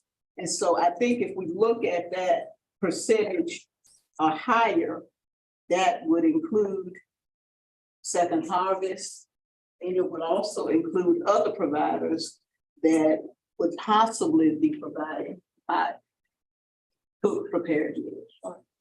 Right, thank you very much, Ms. Cummings. I do want to go now to public comment. I just want to comment. I always try to wait until all of you have had an opportunity. I completely respect Mr. Hanna's sentiments because I think he has really good experience and understanding of what's happening in the schools. But I do feel as if that's what's happening when school is in session. And I do think there is a need based on our needs assessment that indicates that there are children that are hungry when school is in recess and when school is out. So I think that not providing any feeding at all is going to leave some children hungry over the summer break. So I feel strongly that we should fund some feeding programs. I feel strongly that we should fund more than just Second Harvest. because I do like the flexibility and the options for other types of food. Right. But I do want to be able to say, especially if food, Second Harvest is telling us, we can tell them where to go. Let's lean hard on, these are the areas where we have the gaps that Mr. Jones spoke to. But I do think it'll be a disservice to not do any feeding. And I'm leaning towards the top 75%. I mean, I think if we do the top 3, their scores are, indicate that they have strong performance. We have a variety of types of food, and we are providing services for children that are in need. So that's my comment. And, we spent a lot of time on feed. We did not touch learning, but I do want to go to some comments, and then I would like to entertain some motions for us to vote on. Do we have any public comments, Ms. Clay? How many do we have? We have 4. 4, okay.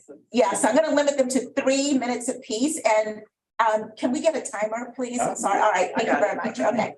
All right. I just yeah. All right, let's call the first commenter, please. First public comment, Mr. Kayla Norris Barber. Madam Chairman, my comments are related to learning. Okay. And I respectfully request that I hold my comments. Absolutely. After the discussion on learning. Absolutely, of course. All right, next comment. Next public comment, Mr. Maxwell Hurley. Mr. Hurley. My comments are about learning. Okay. Next public comment, Ms. Maurice Thomas. Mine are learning. Okay. Okay. Next public comment, Ms. Loriana Jean Jacque. We have a comment. Yes, ma'am. Please pronounce your name again, please. Loriana Jean Jacks. Ms. Jacks, okay. I respect everybody here and I'm grateful that you guys are doing this. My thing is with Second Harvest being such a big machine, it's great. But we are, 1, not filling those pockets. 2, I think that for example, I'll take North Florida Community Development only because it happens to be the one that I'm passionate about. We have mobile kiosks that are going to be housed in places that parents already are. They don't have to take time off. They're already picking up children from the daycare. They can fill pockets that are already in certain areas. It's fresh food. We're partnering up with to make sure that the food is fresh, to make sure that our children are getting exactly what they need. It's age appropriate and things of that nature. However, our scores fell low because I don't think that those that were reading it wasn't a cookie cutter program. When we read everything, we were told to be innovative. Ours is innovative. And then they said, okay, well, cookie cutter. We don't know what other means. So it kind of makes me question exactly what it is that the request was. Because we are partnering up with different entities that are as far as Fort Bragg, that are as far as Woodfield, that parents are at all times. They don't have to, and we have to think about, especially with these zip codes, the look, right? Because a lot of us in here speak about the look. So sometimes the opportunity is there, Second Harvest is there. The children are going hungry because the parents are not going to take time off from the state, if you will, to go, although they meet the guidelines, to go and say, I'm going to take time off because my boss is going to give me time off to go get food. They're not doing that, right? We're talking about where it's located. Can this child actually get to it? No, your parent has to be there in order for you to get the food. But if we have a kiosk and it's mobile, or if you guys call and say, hey, you know what? We have somewhere and we see it as a pocket. Would you guys mind moving one of the kiosks? Because maybe there are too much on the south side. Not a problem. Because a lot of them are partnered together. So my thing is, if we could just take a look at those things. Second Harvest Rate Program, I have nothing to say about them, or nothing bad to say about any of the other programs. Also looking at the fact that a lot of these programs, the students have to actually be there to get the food. So that's it. Thank you very much. Thanks for your comments, Ms. Jacks. Thank you. All right, any other comments, Ms. Clark, at this moment? No, okay. All right, so we've heard the comments, we've had multiple discussions around the feeding. Are there any discussion items related to summer learning that we would like to discuss before we do a motion for? Learning or- Can- You That's what I want was to saying. separate Can we you keep want to that? separate them? Yeah. Okay, that's fine. That's fine. All right, that's absolutely fine. All right, so I am ready to entertain a motion on summer feeding. Madam Chair, ma'am, After you. just one. point Yes, for clarification. Okay, because I had a bad sheet. So the 75% or higher includes 3 entities, am I correct? That's correct. And that would be American Second Harvest of the Big Bend. Good News Outreach. No, ma'am. Capital City Youth and then Family Worship and Praise. Okay, so what's the totals over here? That sheet got cut off. That's why I Oh, I gave see you what the- you're saying, mine was, okay. Yeah, so the total, the real One of averages. those. Second Harvest, Capital City Youth Services, and Family Worship and Praise Center, CDC. Community Development Corporation, sorry. And their scores were 95, 88, and 88. No, their scores were 86.6. You're It got looking cut at- off. Oh, I you're see looking it. at the final Right. version. I bet. Yes, so America's Second Harvest was 86.6. Capital City Youth Services was 75.8. And Family Worship and Praise was 75.2. Those are the top 3, so that would be 75% or higher for a total of $552,958.20. Madam Chair, Yes, oh, I'm sorry. well, I don't want to. Wait, I'm sorry, Uh, Ms. Cummings. Yeah. Well, no, just one follow-up. What were the scores for the other 2? Were there? Were they For, close? for 70 and Yes. higher. Uh-huh. So when you get to 70, okay, so Frenchtown Neighborhood Improvement was 73.6. Good News, 71.6. And Jacob Chapel, 70.4. And so, And then the next drop off is 6. so, Madam Chair, again, this point of clarification, so the 70% and higher totals 1.6 million. We got 1.6 million for learning and feeding, am I correct? Okay. No, 70% or higher totals 1,6,767. Got it. Okay, not 600.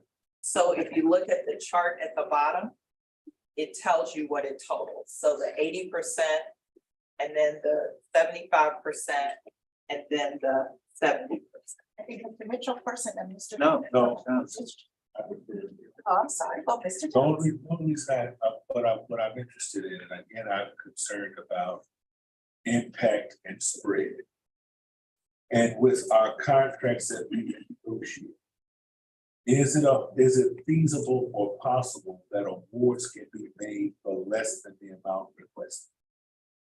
Yes.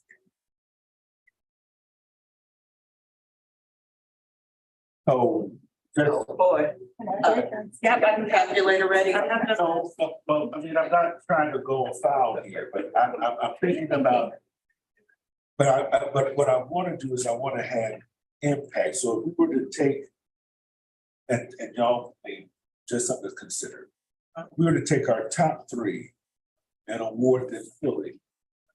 Then the bottom 3 of 70% or greater and fund them at 50%.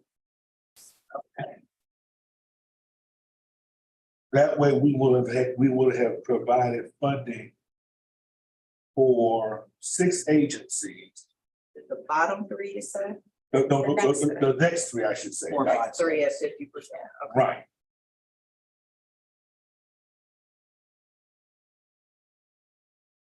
Okay, so just to say out loud for the people. So what Councilmember Jones is suggesting is that the top 3 would be funded fully which would be 125,000 plus 40,000 plus $387,958.29 for a total of $552,958. And then taking the next three, which would be Frenchtown, Good News, and Jacob Chapel, and funding them at 50%, right? Yes.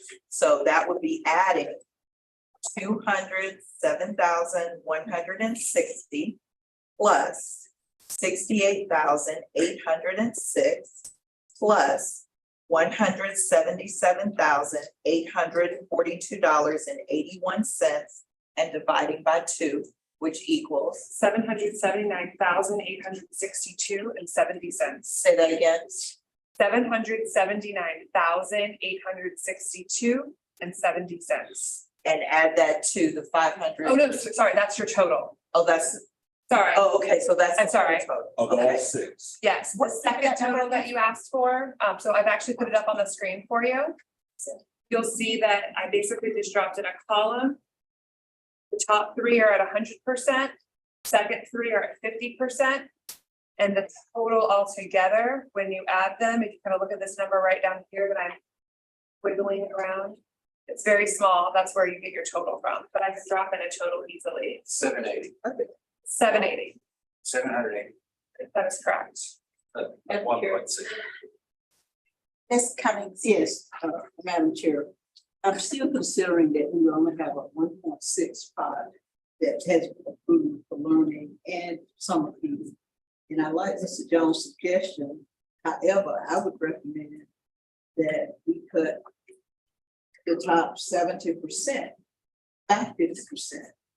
And not fund the top 3 100% and cut the bottom 50%. I would recommend we be equitable and consider cutting all of them 50%. That would bring us more within the range of our budget so that we would have funds available for some. And one observation.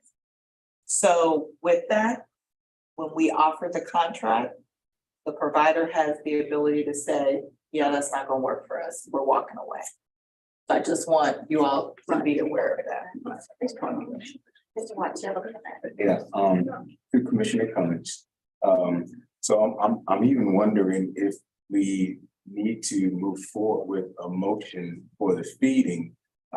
Because if we, for whatever reason, land on something and clearly we have a robust discussion likely ahead of us for the learning, we've approved a portion and we may need or decide that we need more for the learning. That's something I want us to consider. And then the other thing is, not to go down a rabbit hole, but I mean, I do trust the evaluators and we chose to explore feeding. Right?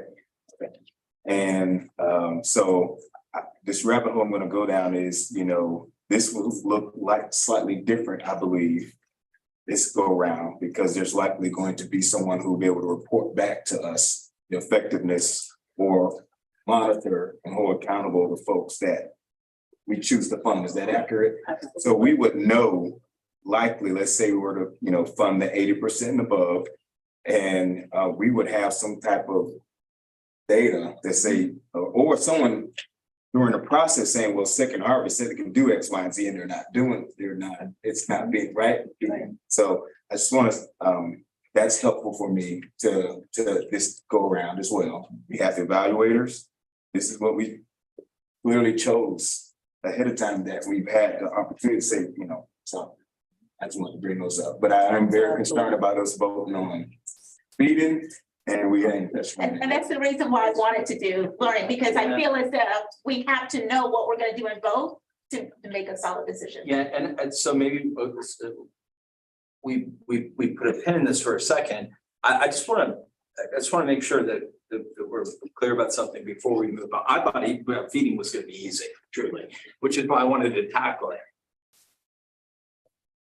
The feeding children in Leon County is not dependent on the CSC.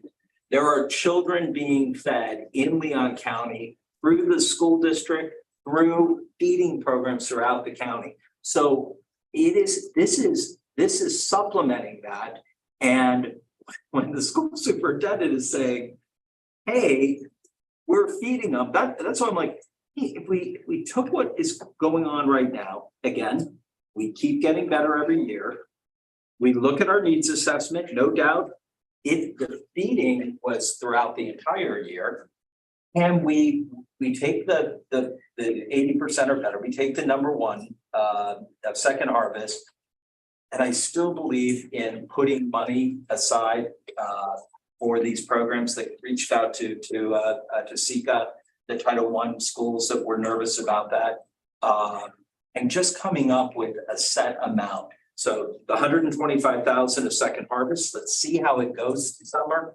Put some money aside that where we have a need, we can respond and we can give the authority to the executive director to make those kinds of decisions. We have an emergency.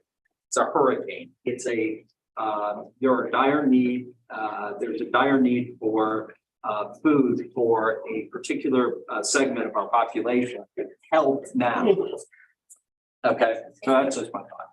Mr. Hannah, and then. So I honestly, on this issue, think we need to bring someone in and find out exactly what is going on in Leon County during the summer to feed children. I know for a fact your church feeds kids during the summer. I'm pretty sure it's all reimbursed by the Department of Agriculture. Other churches in the county feed kids during the summer that I'm pretty sure is all reimbursed by the Department of Agriculture.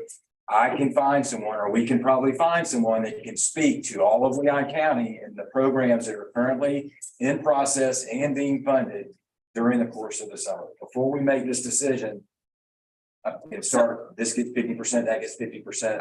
I recommend we put a pin in feeding for now, bring an expert in, find out exactly what is and what is not currently going on in the summer, and then move forward with this topic. Okay, I hear your comment, and I like that. The thing that bothers me is that we've spent a lot of money on a needs assessment that clearly said there was a need for feeding during the summer.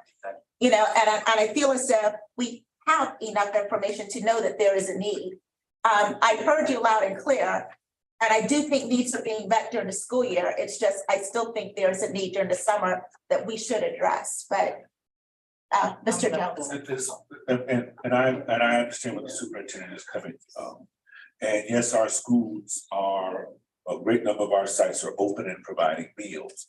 There are 35,000 children enrolled during the ordinary school year. That number is diminished exponentially.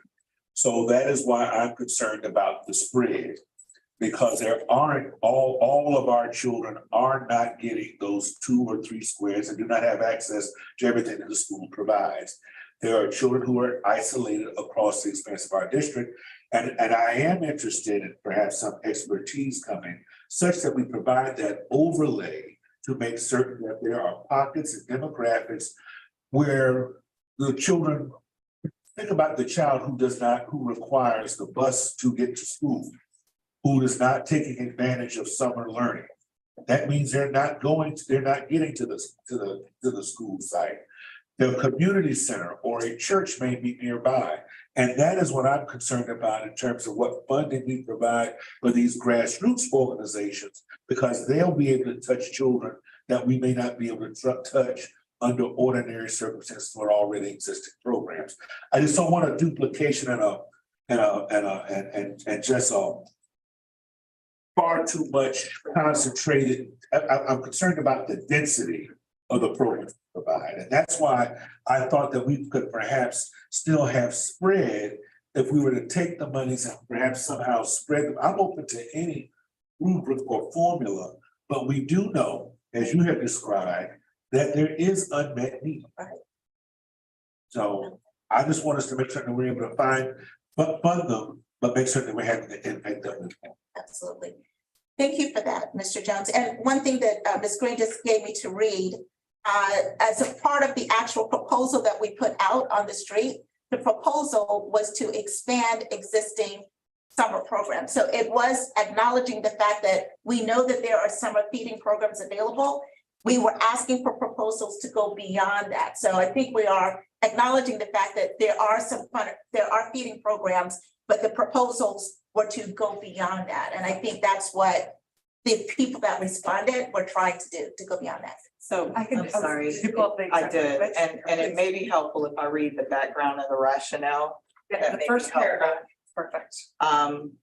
So the needs assessment identified in 22, about half of individuals who are experiencing food insecurity in Lyon County are not eligible for federal food or nutrition programs. Therefore, it's critical that non-federally funded services and programs operate within the community. According to national pre-COVID data, only 14 of every 100 children receiving free and reduced price lunch during the school year participated in summer feeding programs, and barriers to participation, lack of awareness, transportation, program structure, meal site locations, all of those. So in the RFA, we did put a bit of a rationale as to why you all approved this RFA in the beginning. And so some of the solutions were grab and go meals, food bags or boxes, meal delivery, provision of meals at childcare centers, serving multiple meals at once, providing bulk foods, backpack programs.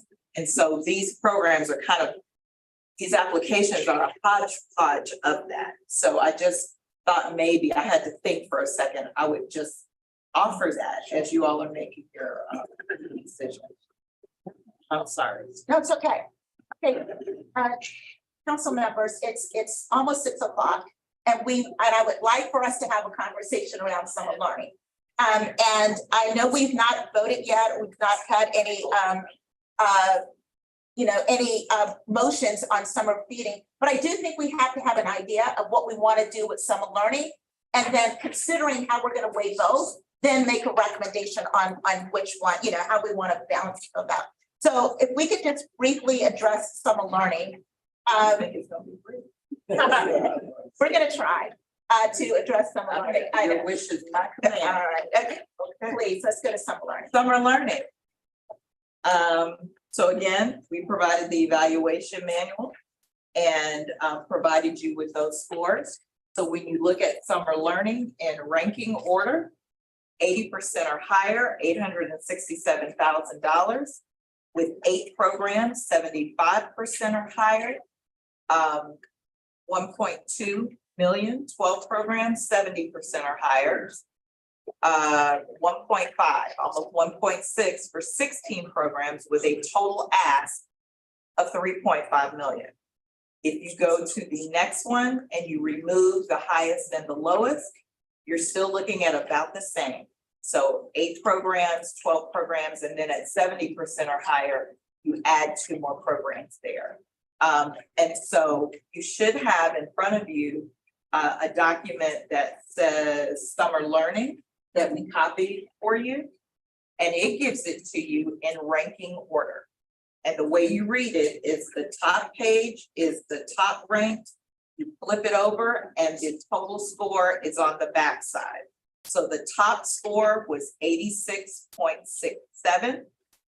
And then it goes down from there. So when you're looking at the top 80%, you're looking at the top 8 programs, starting with number 18 and counting down 8, 1, 2, 3, 4, 5, 6, 7, 8. Stopping with number 3. And so you now have the opportunity to decide how you want to look at these programs given the funding. And again, we didn't provide it to you in ranked order because we wanted to, give you just that.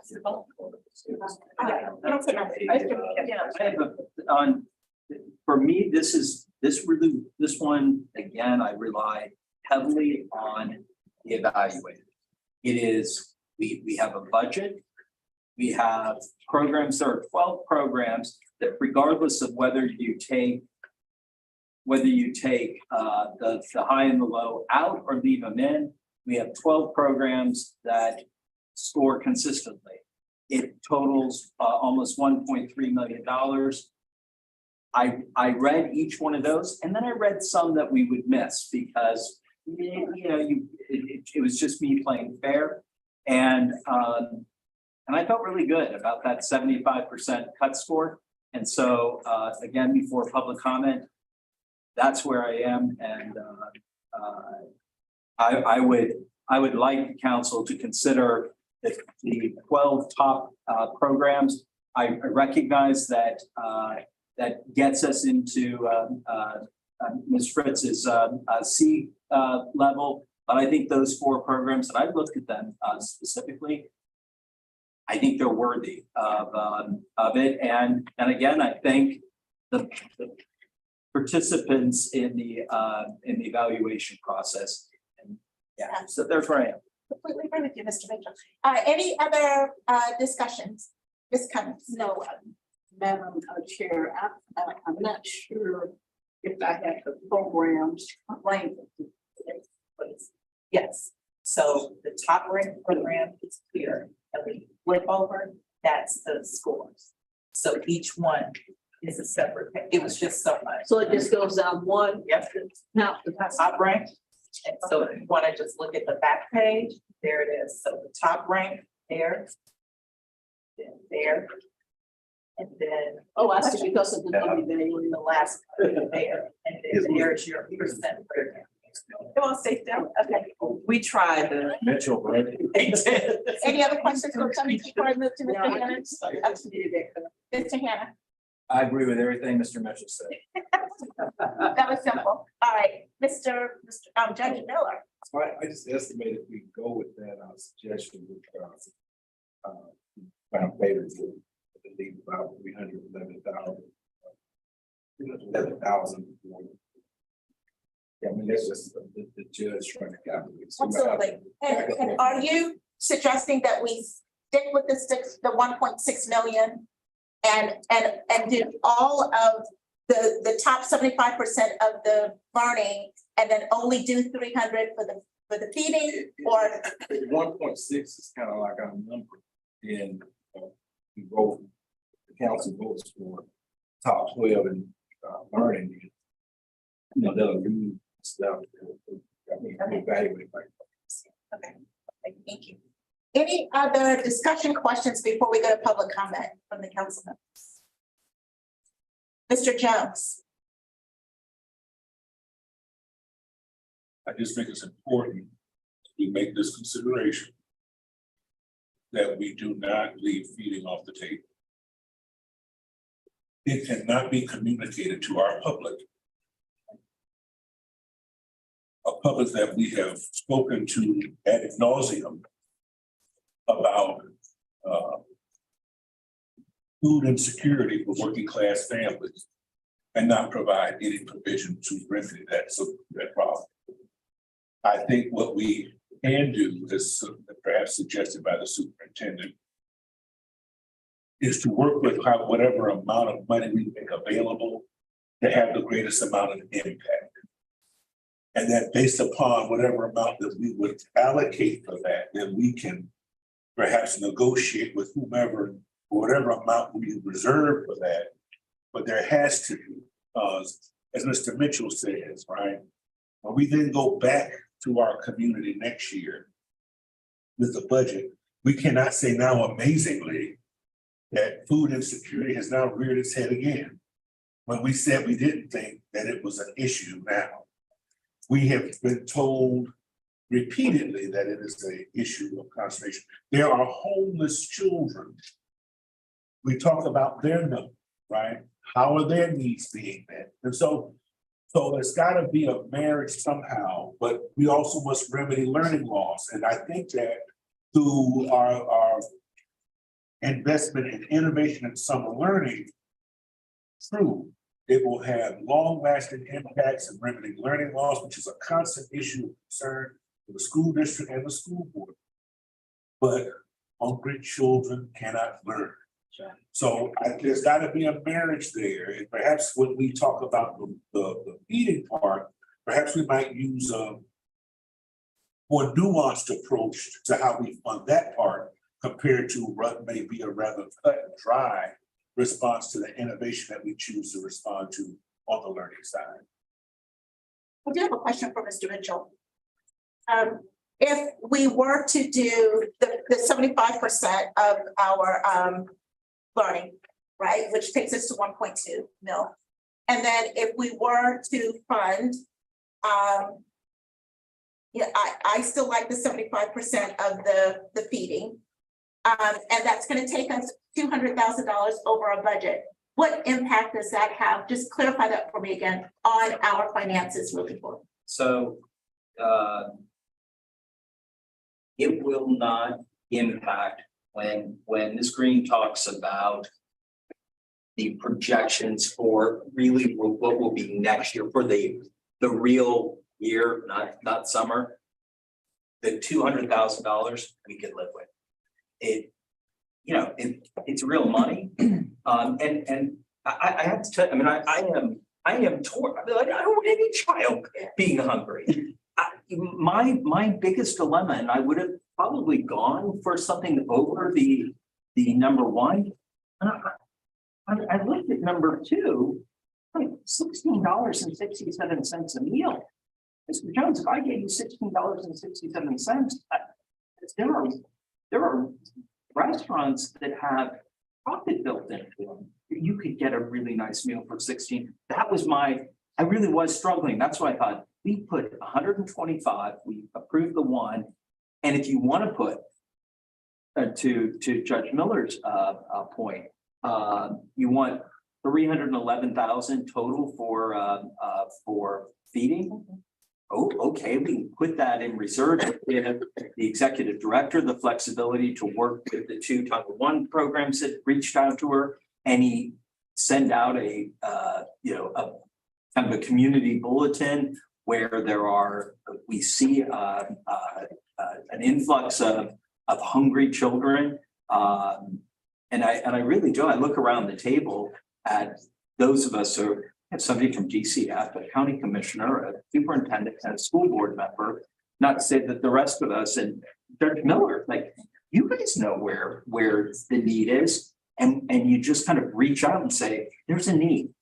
I'd much prefer to do that than just fund this. Okay, that's clear. But your answer is yes, we have the 200,000. And then Holly, I know you pulled up Second Harvest and gave us an indication of what they're doing. Can you just give us a brief synopsis again on the Capital City Youth Services? So for what they're asking for, which I do think is, no, I'm sorry, the Family Worship and Praise. You know, that's a lot of money. But can you just give us a synopsis on the top three? So you've done Second Harvest.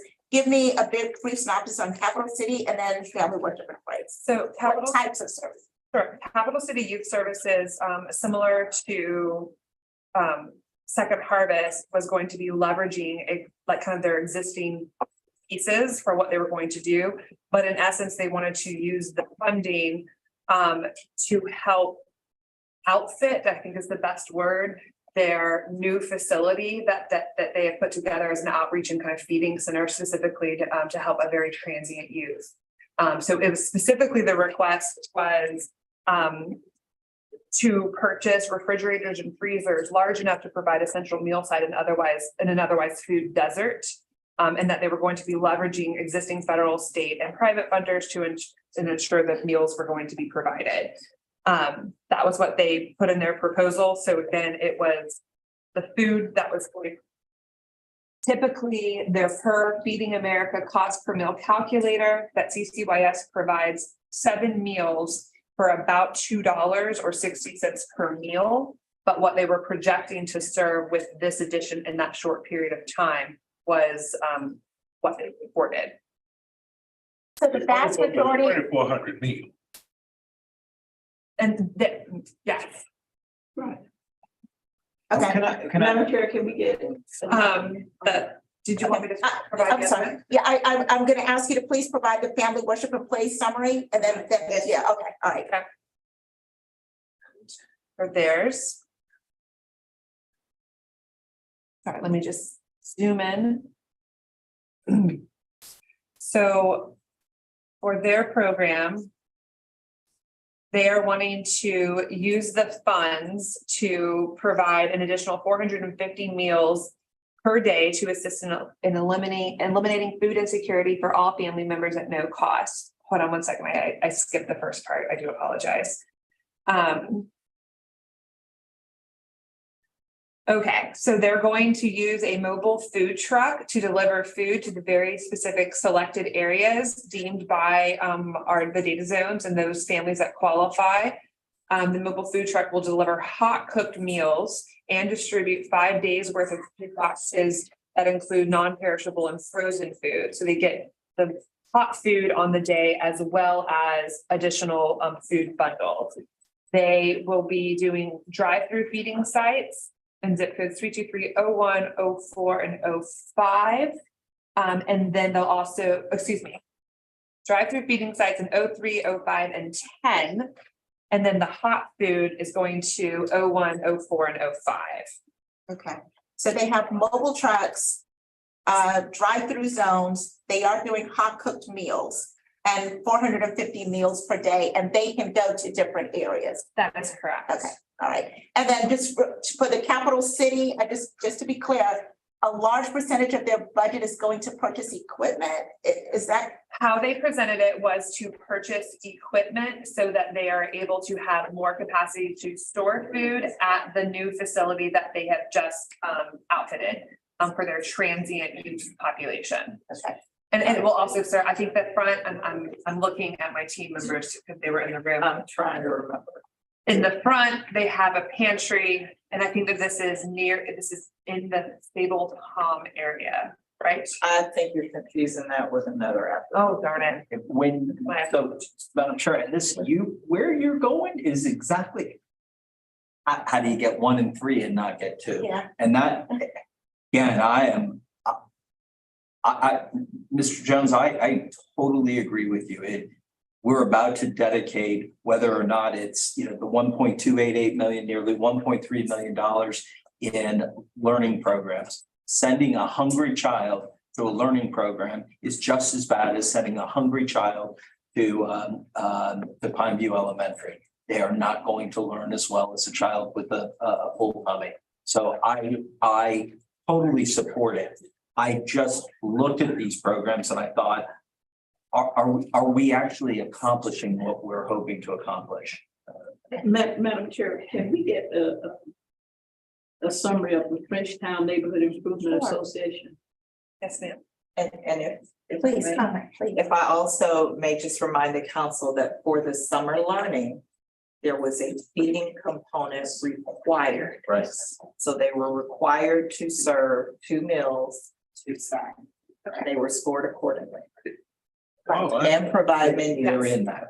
It's in the So summer. on those 12, on the 12, Yeah. the top 12. That's good. That was a requirement. Let's let Holly answer that. Mr. So this it's a 12-week program that will deliver well-balanced, nutritious meals to 400 families per day at 7 different 400 families at 7 different sites. The meals will be transported by us while serving these communities daily during the week at no cost to the families. Okay. Thank you for that. And so going back to what you said, I think we as a council have the right to cherry pick off of this list. We don't have to go with 1, 2, and 3. And if we realize that there's one particular one that's providing equipment, I don't want to use the money for that. So you're right. We do, because these are recommendations that were made to us, but we ultimately have To make a the decision. final Correct. decision making. Okay. So, look, I just felt weird skipping over one, but when I looked at their application, I didn't bring this up. Ultimately, where my motion wants to go is to allow the executive director to be the executive director, for her to sit down with the applicants and go through and say, hey, look, these are all great applications, right? I'm really sure that this is the most appropriate use of taxpayer dollars. your program's amazing. So I didn't want to go through and say, cut that one out because again, I wasn't inserting myself in the role that the evaluator played. Hence the reason I wanted to stay away from going with 1 and 3 and skipping 2. Okay. Mr. Hannah. So I must have missed, I thought we left it and we were moving to the, We came back. but now we're back. came back. We're voting together. Yeah, We're putting it together. so that we could make a decision, because we can't vote on one without knowing how much we're gonna put in the other bucket. So if we're gonna try to stick to the $1.6 million, we can't decide on what we're gonna fund with feeding unless we know exactly what we're gonna fund the learning. And you're the chair. Can I make this, can we listen to these people and waiting a long time? Can we listen to their 3? I think there's 3 of them that want to comment. Absolutely, And that's and next. then, and I'll stop talking. Okay, I think, Mr. Jones, I do want to hear all the council members. You're done? Okay, No, I prefer to the comment. fair enough. All right, it is time for public comment. Ms. Clay, and then after the public comment, we will entertain a motion. All right, 3 minutes each. Who's our first one? First public comment, Mr. Cable Norris Barber. Mr. Barber.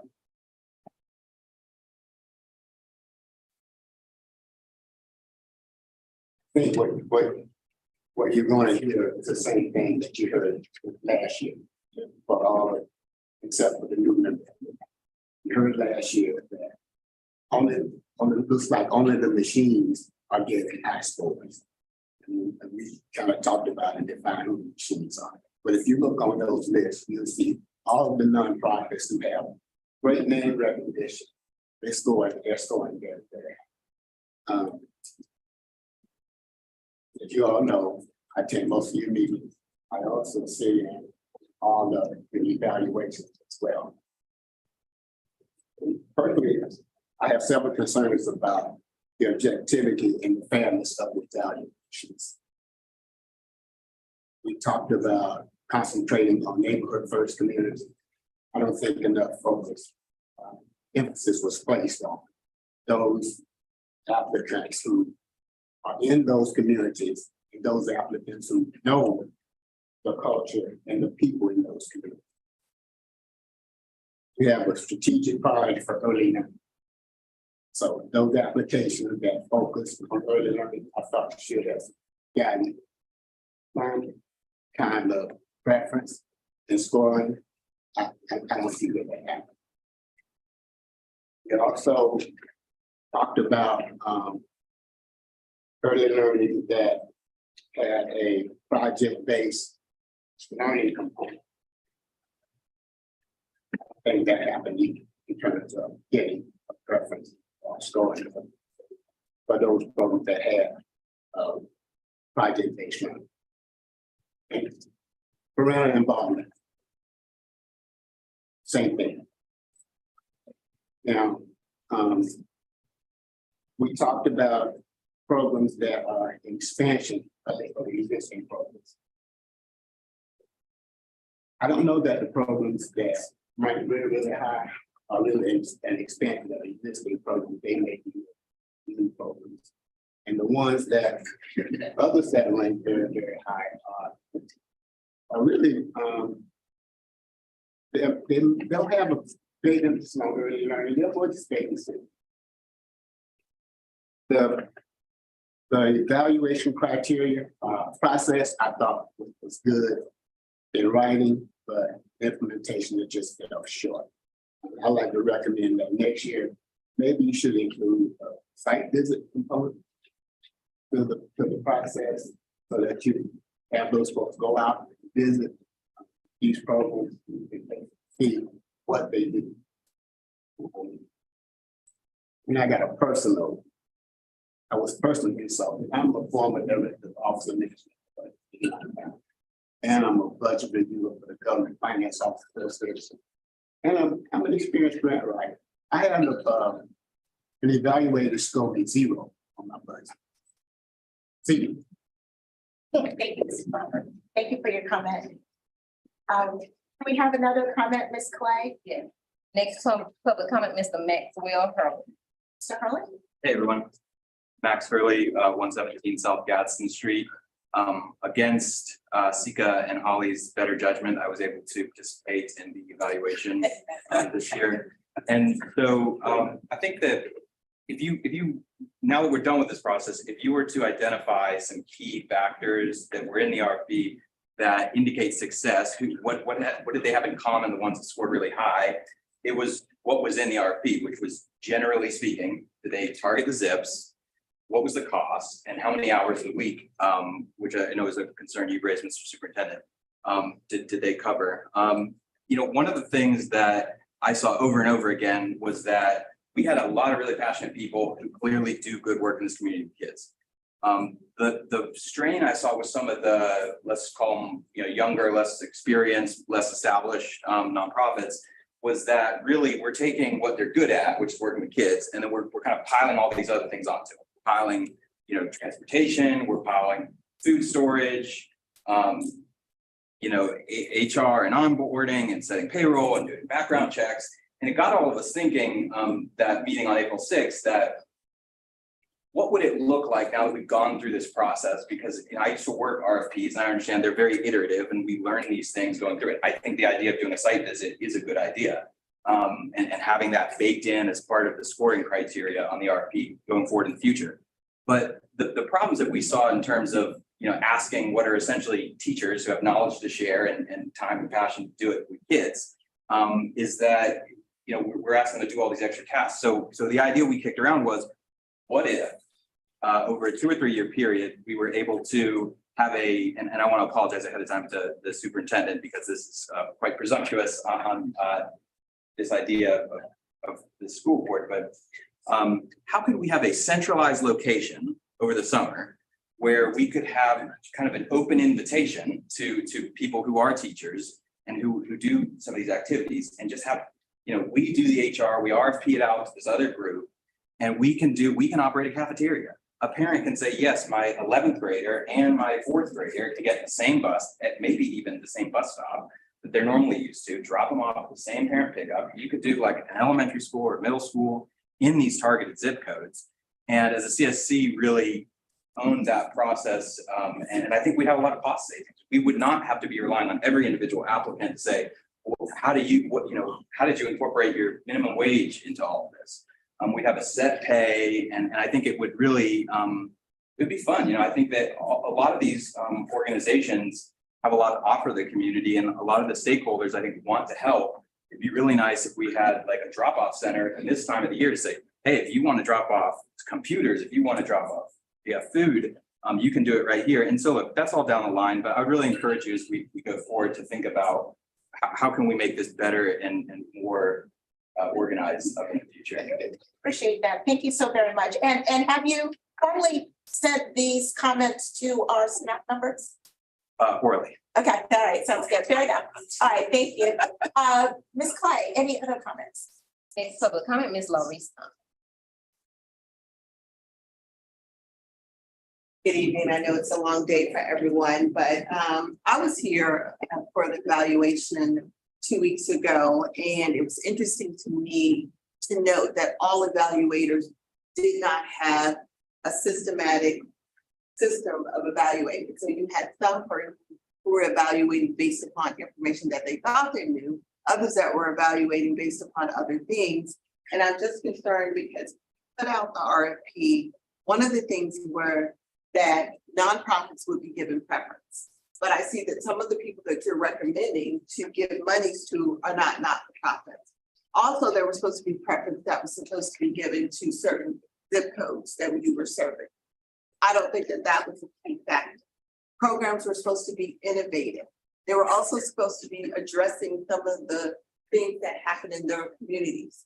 So specifically, I work for the Big Bend Minority Chamber. We have been doing Camp Treppy for 4 or 5 years. We wanted to enhance it this year. Last year, because of the problems that we were having in the minority community, we changed our focus to look at 8th to 12th graders, teaching them entrepreneurship skills. We moved our program to the Frenchtown community to work with them, and this program was supposed to enhance so that we build long-term wealth. And we also are concerned because our program, the cost per student is higher than others. But if you look at the program, 60% of the program are going to stipends for these students. So it's just whether or not, if you take the percentage, that's great, but were they all judged equal? Did you look at the components that are in these programs? Because our program cost per child may be higher, but we're providing stipends for these children that participate during the summer to offset them maybe not being able to work and to help their families. We also are providing computers for them in terms of their being able to have access to these programs that they need. We're providing programming for those computers, all of those different types of things. So it's interesting to me to have one evaluator talk about how wonderful these programs was.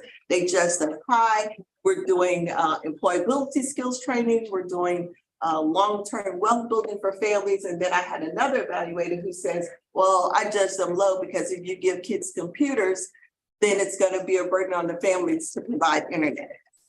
So it's great that you want to use these percentages. That is what an evaluator said. And that's why they judged us low. It'll be great if you want to use these percentages. However, I think you need to take a deeper look at what the programs are, because there are some programs that are just summer youth programs that are providing, as you say, babysitting services. Then there are some programs like ours that will give people specific knowledge to help them in terms of longevity and keeping them off of the street and into crime. Thanks, so very much for your comments. I appreciate that. Ms. Clay. Next public comment is the Dr. Yeah, thank you. I wasn't gonna speak and then I changed my mind. This is our first time putting in an application, and I wanted to mention to you that sometimes you're gonna have to look at the quality of the programs. It's not just gonna always be about food and this and that. We targeted those students who have not passed the FCAT or whatever you're calling it now. And we wanted to make sure that we gave them every opportunity as a high school person who's circling the goal on getting a diploma, an opportunity to do something about their scores, because these are kids who have been failing their whole public school lives. So we specifically targeted them because we knew what we could do to get their scores up and help them pass. I'm the former director of Upward Bound. I was there for 11 years. We had quite a bit of success with the curriculum that we put together in order to move our kids in a position for kids, just like the ones you're trying to serve, and get them ready to go to college. And we had quite a wonderful response on that. So I think that if you can, please keep in mind, 70% of these children, 70% of the children fail the reading test. And that has been going on for 40 years. Parents can't read, nor can their grandparents. And the kinds of jobs that are available now for children to build wealth require them to be able to read, period. So unless and until we can get that reading score where it needs to be, you're not going to have any success with these children getting out of poverty, because it continues. And I've done the research because I've had to do it for the grant applications. And I can tell you that those scores go back 40 years. That's 4 generations of people who can't read. And so we wanted to do something about targeting that particular group, because what's going to happen is that they're going to go to prison. Okay? Because at the end of the day, and as I explained to the evaluators, young people get angry when they realize that they have not been taught. I'm a special ed teacher as well. And one of our commitments is that we haven't done our job until the children can read or do the math, or whatever it is that we said we were going to do. We weren't allowed to say, well, they didn't have breakfast and their dad ain't home and this and that. Our job was to make sure they learned. And we didn't do our job until they did learn. And even teaching at the university, students are oftentimes very hesitant to complain about a teacher or to say anything wrong. And I try to remind them that they're customers. I'm working a job. And if they're not getting it, then I'm not doing my job. Because education is the only place where the children are at fault for not learning. We don't look at the teachers and say, wait a minute, this kid, this whole class is failing. What's happening? What are we going to do about that? You can't blame it on them for not having breakfast or for not having a dad in the home. That's not going to work anymore. But I did want to remind you that as you do ask your evaluators, please ask them to look at the specific target that their grant is aimed at, and the importance of the success of that grant. Thank you so very much. We appreciate your comments. Any other comments? Yes, ma'am. Public comment from Mr. Darius Baker. Hello, everyone. Time's been well spent, but I appreciate you guys for all you do. And I know it's a tough decision, but when it comes to our kids, that's what it's all about. Appreciate the evaluators as well. No one can deny what performing arts does for our children. No one can deny that. When it comes to Tallahassee Nights Live and the TNL Performing Arts Foundation and what we're doing now, it has shown its effectiveness over 8 years here in the city. This is just going to give us an opportunity to actually affect and help more children. We already have our facility, 6,000 square feet, 1533, and it's in the right area, south side, where it needs to be. And so many kids that are not privileged to a performing arts metro, a platform like Tallahassee Nights, like the days of performing with the sunflower and the teapot are over. Our kids, they want full lighting. They want to express themselves. And when they don't have an outlet, they act out. But to have actually performers who have their doctorates, master's degrees within TNL that are able to actually feed into our children, that's going to be huge, especially on the south side, and to grow into more things. Now, I'll tell you this, we started off saying that we were going to do it from 8 to 12, and that was one of the questions that some of the evaluators had. Hey, what about the parents who don't have anywhere for the kids to go far and beyond that? I've got certified letters in from the CEO of Boys and Girls Club, Mr. Dennis, and also Robert McKay, who's over our city parks and recs. We're going to bust them if we're awarded to those areas. So that way, kids are not really bored just doing performing arts the entire day. Some kids are athletes. They want to do basketball camps. We're not taking up their entire summer. So that's how you get the kids active, involved in what we're doing with performing arts and giving them time to do other things. I'm a strong believer, and I've seen the effectiveness of what the performing arts and performance can do for our kids. They're changing everything. Poems, poetry, dance. And it's not just the performance. We have a full studio that we are setting up. You don't need the equipment. I'm not knocking any other program, but we're going to do this as artists. And we have a full studio that we're setting up. We have a 32-track digital mixer that's on the way. So when these kids are doing their showcase in the mid of our program and at the end, if we're awarded, you're going to see a change. You're going to see from the beginning to the end. We have proven results from many of our people who have come through TNL, Grammy Award winners, who are going to do master classes and actually come and feed into these kids. So to see a Grammy live in your hand, and I got that, and you can do it too, or you have an opportunity to learn from me how to do this. Hey, our kids write what they feel. They write what they feel. So giving them an outlet, what they're seeing at home, things that they're going through, and they can express themselves through the arts is vital, because they don't have that like we used to in our schools. So I appreciate you guys. Thank you so much. Thank you so very much for your comments, Mr. Barber. We appreciate that. We know more. I'm sorry. I apologize. I know, they're right in the middle. Ms. Clay, do we have any other comments? There's no more public. Okay. Thank you to all of you that provided your comments. I could feel the passion in the room. And I know you put your blood, heart, and souls into these responses. So we really value you taking the time and expressing your comments. So thank you once again. I just wanted to emphasize that. Okay. Can I just say, yes. Thank you for your work with Over Bound. I'm an alumni down in Georgia. So. Wonderful. They do good work. Thank you. He's a judge now. It definitely did. Thank you. Okay. So we've had a lot of discussion. Everybody, it's now time for a motion. So I am ready to entertain a motion with regards to summer learning and summer feeding. Can I ask one question before the? Absolutely.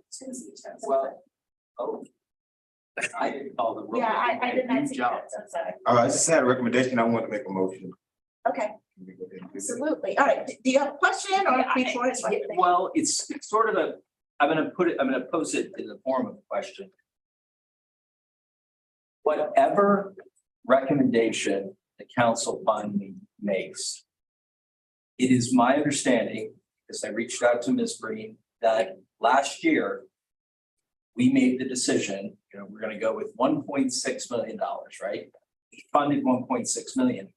But Ms. Green went through and looked at each one of the applications and was able to say, this doesn't meet the core mission of what the council is. So yes, we're funding your program, but we're taking this component out. And I just want to make sure that, and I am completely supportive of giving her that authority, but I want to make sure that the council understands that that is, well, I like whoever makes the motion to include that, to give the executive director sort of the final decision-making authority as they go through the contracts and sign them, that she can sort of line item veto for the governor. So, Madam Governor, I'd like to. Okay, so I know that there's not a question mark at the end of that, but I'll just say there's a question mark at the end of that. Fair enough. All right, so let's go to Mr. Watts first. He had a spot up and then we go to Mr. I do, from some of the comments in our experience last time of the nonprofits, we did have technical assistance again this week, right? And did everybody participate? All of the appliers participate? I just thought, Did not participate. If you'd like to know who did, we can tell you that. However, what I can say is, for those who applied last year and participated this year, their scores did improve. Now, it may not have gotten where you all end up, but what that says to me is, it's about, capacity. I would like to, just recommend, because I believe likely all of us want to be able to fund all of these folks that are doing the work, but we also have a threshold, right, where we want to be. So if there's opportunities there, I don't know if there's feedback given from those in the technical who have participated, or if there's opportunities to, those ones who participated, even, why didn't they make it this time? Evaluation or assessment around that. Is there opportunities to make it more impactful that may be explored? So, Yeah.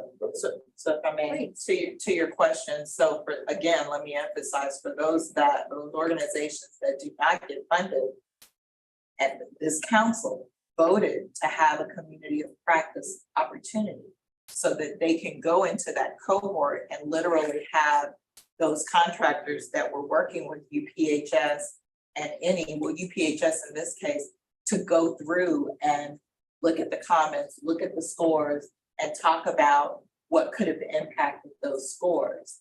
I'm also going to take a moment of privilege, if I may. One of the things that this council made abundantly clear to me, and I happen to agree with, is that we have to inspect what we expect. What do I mean? I mean that it isn't just about putting kids in seats, but we want to elevate every year the quality of the program that you all fund to a point where the scores are so high, y'all might just have to put them in a bucket and pull them out, right?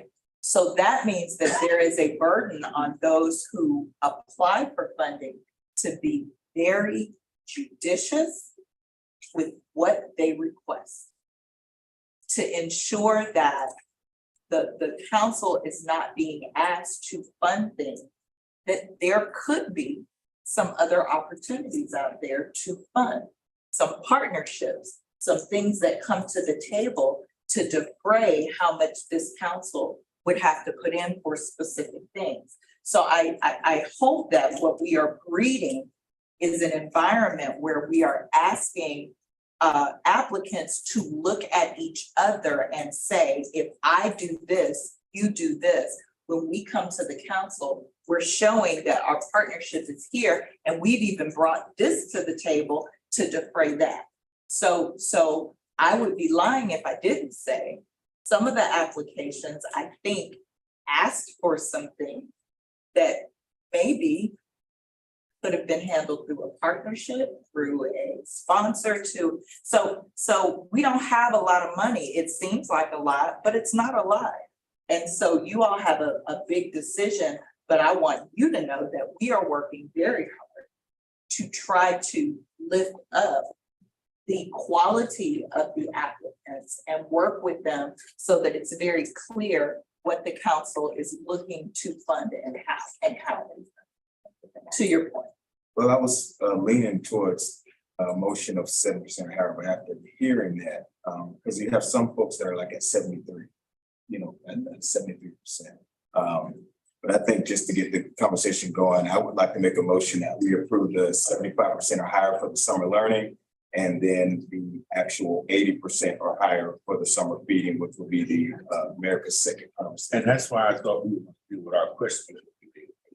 Okay, so I didn't realize y'all had questions. All right, so you have questions before we go to motion? Yeah. All right, Mr.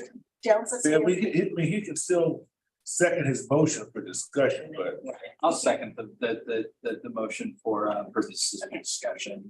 Okay, so the motion that I'm hearing is do 75, you said 75%? Right. 75% and higher on the summer learning and 80% and higher for the summer feeding. That's the motion that's on the table. All right. And then we have a motion and then we have a second by Mr. Purposes Mitchell. of discussion. For purposes of discussion. All right. Mr. Jones, you had a question. yeah, my concern is this. And I don't know if it's remedied simply. Across the expanse of the 8 target areas that we have identified as issues of particular concern to include early learning, right? I don't know that the 75% or higher show the diversity of activity that I think will have the type of impact that we want. As I look at some of this is some of the same stuff that we've always had. And I've always, and the superintendent will say that I say this all the time, I'm always concerned about innovation, ingenuity, and creativity in providing services to our children to remedy learning loss. And I just wonder, for example, for me, and if you look at the applications that make the 75% or higher are much of the same thing. And I just wonder, are we gonna have that diversity of experiences for our young people? And I think that that's a cookie, I mean, I appreciate the work that the evaluators have done, but I don't know if I'm concerned that there's some great innovation that's going to not be caught if we just make an arbitrary decision of 75% rate in terms of our summer learning. We've asked for innovation, but I don't know that the most innovative and creative learning experiences have risen. And therein lies my concern. Would it be helpful for you, Mr. Johnson? I know we're running late. But just like we did the quick summary on the feeding, would you like to hear some of the variability of what's being? Well, I've read it. Okay. So that's why, that's part of why I said what I said. All right, so that there are some others that were far more. Like I said, I saw there's a great deal of ingenuity and innovation that is being left behind. We just do an arbitrary 75% or higher. Ms. Cummings? Yes, Chair, just very briefly, I don't know, I'm just conflicted. Because it does appear that those same entities that we recommended be funded, most of them, they come up last year. And of course, my sentiment last year was concerned about the number of children that we service during the summer. Under summer learning here, and I think Holly gave us some numbers with the cutoff, but it's going to be still thousands of children that we're not serving. One of the things we discussed last year was perhaps having a bifurcated process we talked about, many of the entities that are accustomed to responding to RFPs, they always get scored real high in the process.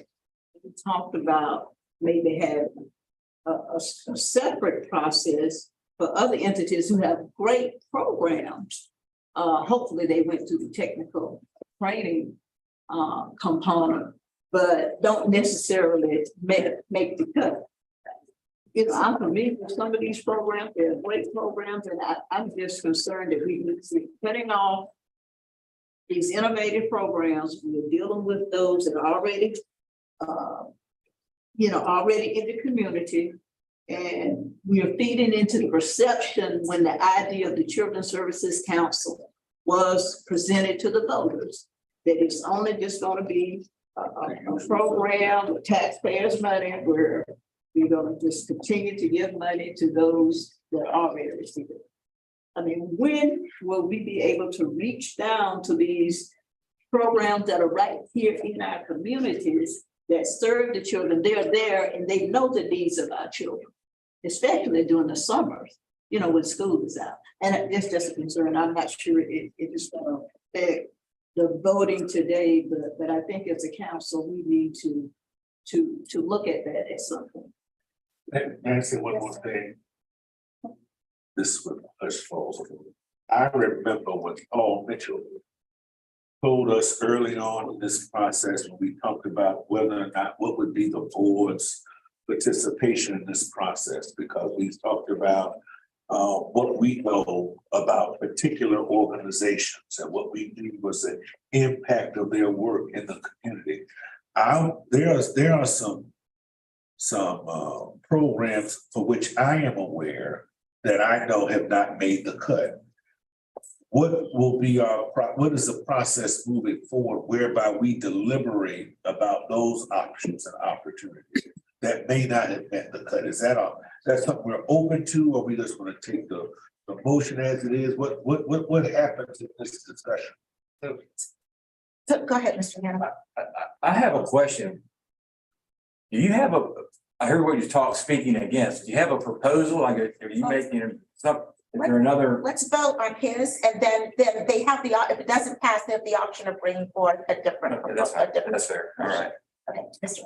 Okay, so I always learn, Commissioner Cummings, from you, because you're good at putting things out there that I didn't think of, or I don't normally think of. And your one of the last lines you said is, how do we reach down and bring these folks up?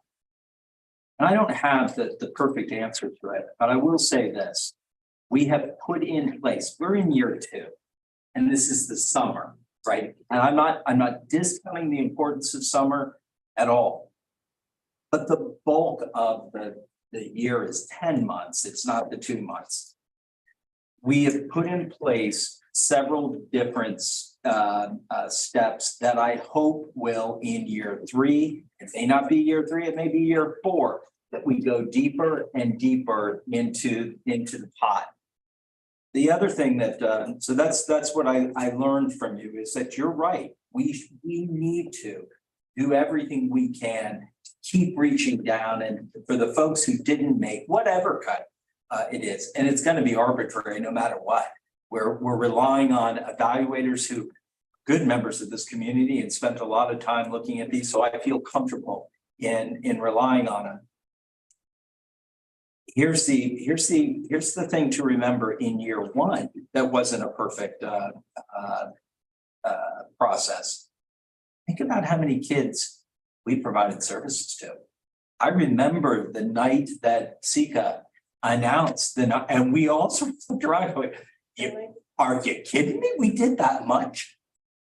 We're going to be celebrating the same way, regardless of where the council ends up voting. And I feel very comfortable about it. The other final thing I'll make, and this is to Mr. Watts's motion, the 75%. Those 12 programs, and I looked at them backwards and forwards. they're gonna provide good services to the kids in this community. And then finally, as it relates to my second, I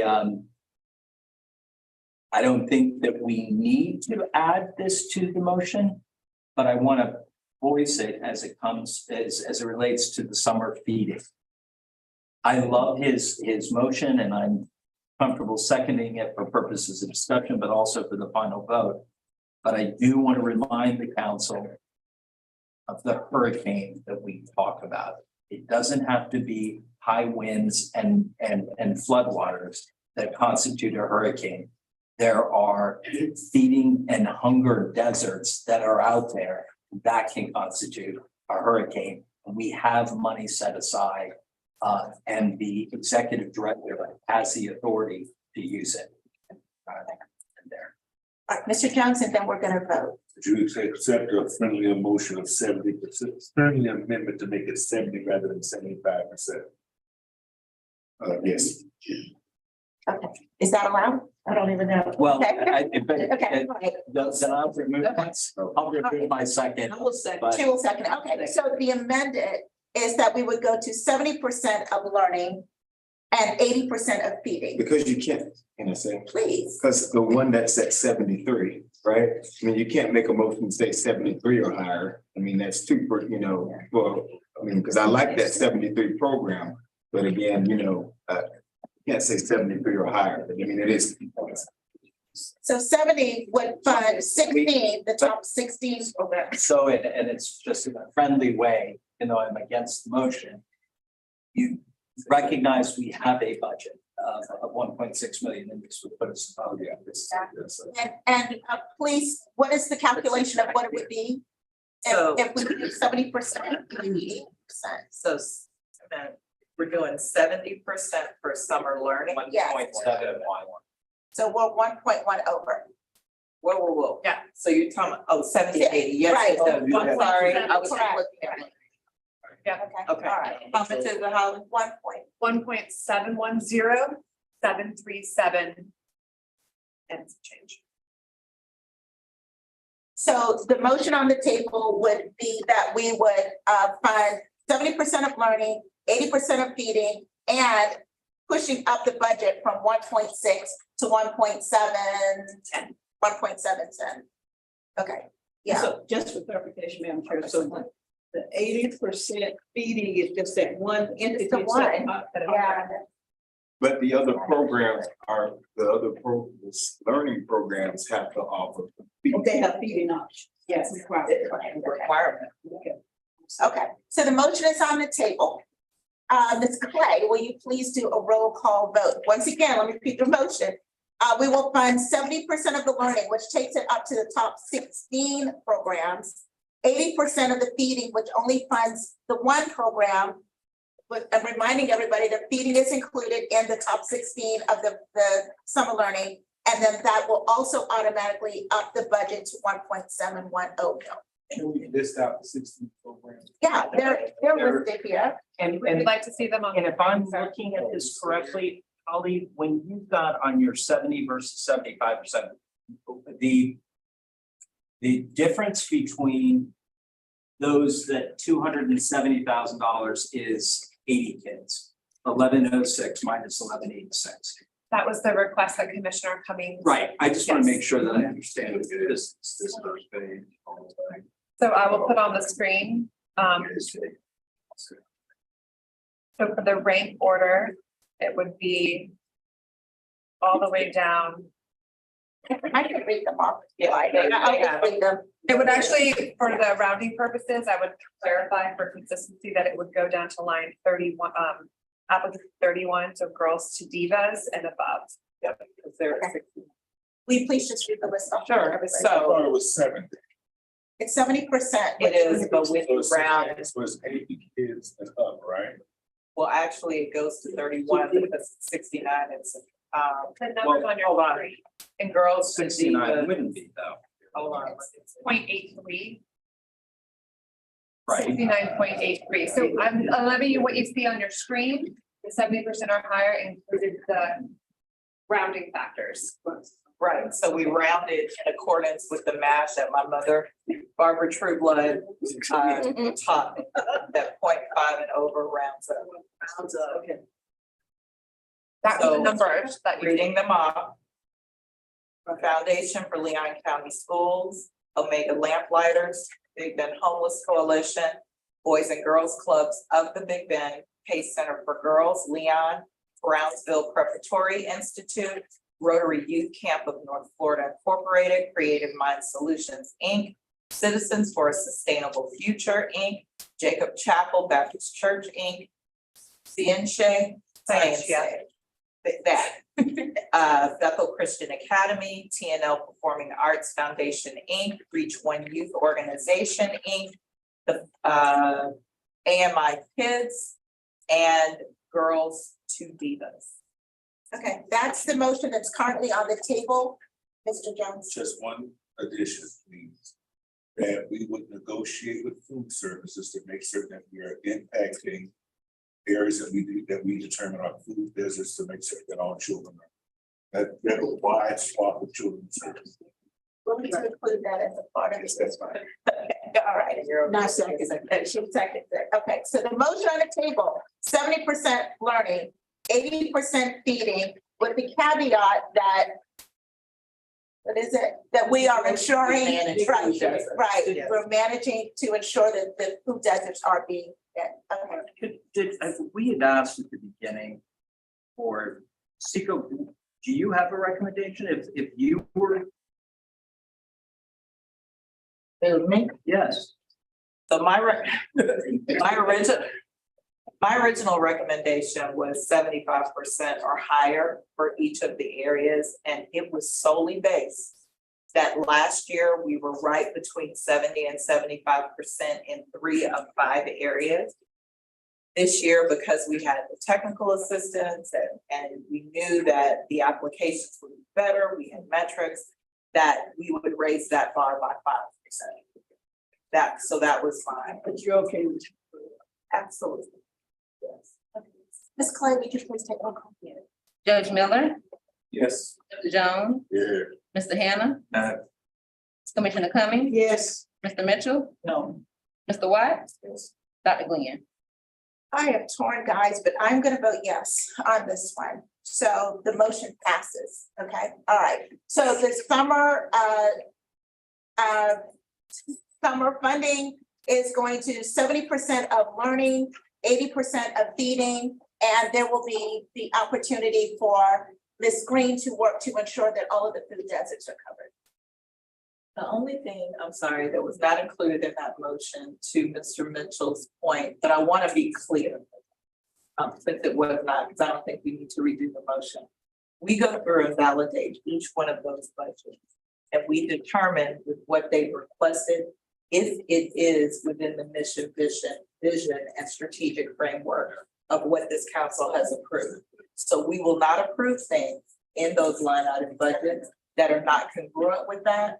That is where we validate. So even though you've approved this number as last year, it ended up coming down, it could come down. So I just want the council to be aware of that. That was probably his giving you the authority. Yeah, Right. there was, like, and I'll pick on one of my favorite programs. They had a mascot for $7,500 and I about fell out. I was like, I'm sorry. And again, it's one of my favorite programs personally, and I was thrilled that it was in the funding. I didn't want to throw the baby out with the bathwater, and that was really what I was trying to get at. Yeah, I appreciate that. All right, everybody, thank you all. For those of you that want to leave, I totally understand. Thank you for being a part of the conversation. Committee members, council members, hold on, we just got a little more to go. Yeah, a couple more things to do. All right, it is now time for the Finance and Budget Committee meeting, committee update. Mr. Mitchell. Well, we have no money. Let's just start there. We have spent it all. All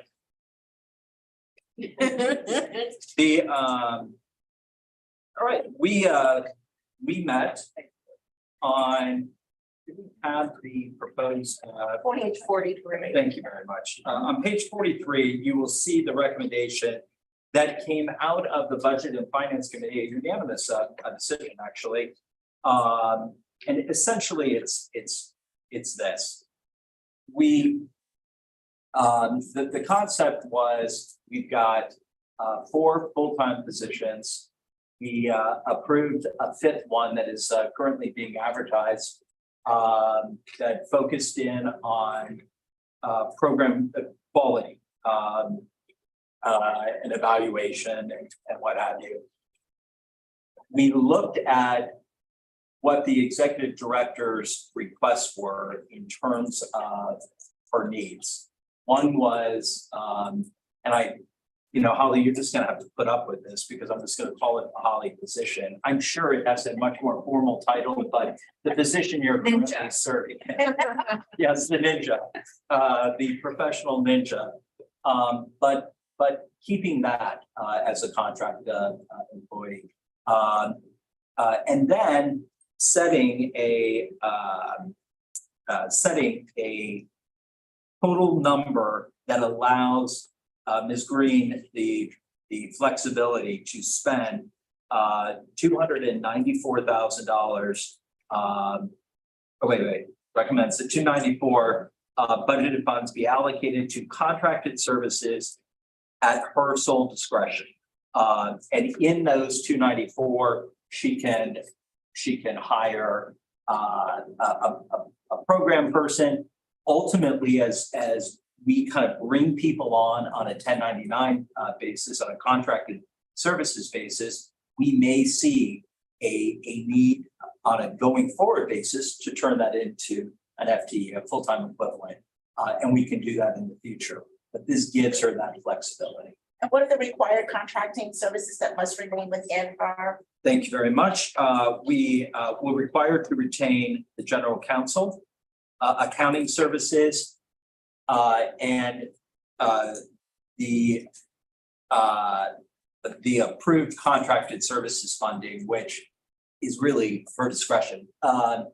There was one $50,000 amount that was put into the budget by the council for a grants writer. Ms. Green had a good question during the meeting, and we sort of all agreed that $50,000 is hers as well. If the only thing is that if she wants to use it for something other than a grants writer, that she would just need to come back and, say, hey, I'd like to shift this money, which is really, again, the ultimate flexibility. I'd like to shift it from this category to another category, and we agreed. All right, so now I would like to entertain a motion in a second. What is on the table from the committee is to allocate $294,000 for contracted services that will go to Ms. Green for her discretion, with the requirement that she must retain legal counsel. So Mr. Rowe, you're safer right now. And then also accounting services. So that's what's on the table. Is there a motion and a second? I move, All right, we have a motion. of what you do. We have a second. All right, so thank you very much. So let us go. Do I need to have public comment? You do. Public comment. Do we have any public comment? There is no public We comment. don't have any public comments. All right, so with that, let us go ahead and do a vote. Ms. Clay, please. Judge Miller, Yes. Mr. Jones, Yeah. Mr. Hannah, Yes. Commissioner Cummings, Yes. Mr. Mitchell, Yes. Mr. Watt, Yes. Dr. Glenn. Yes, all right, motion is passed. Ms. Green, you have the budget of $294,000. Oh, Mr. Hannah. I would just like to comment, I made this, we were just having this discussion and the other day. I commend Mr. Mitchell, and I'm gonna be honest with you, he was probably more giving at the end of the day towards this effort of staffing than I would have been.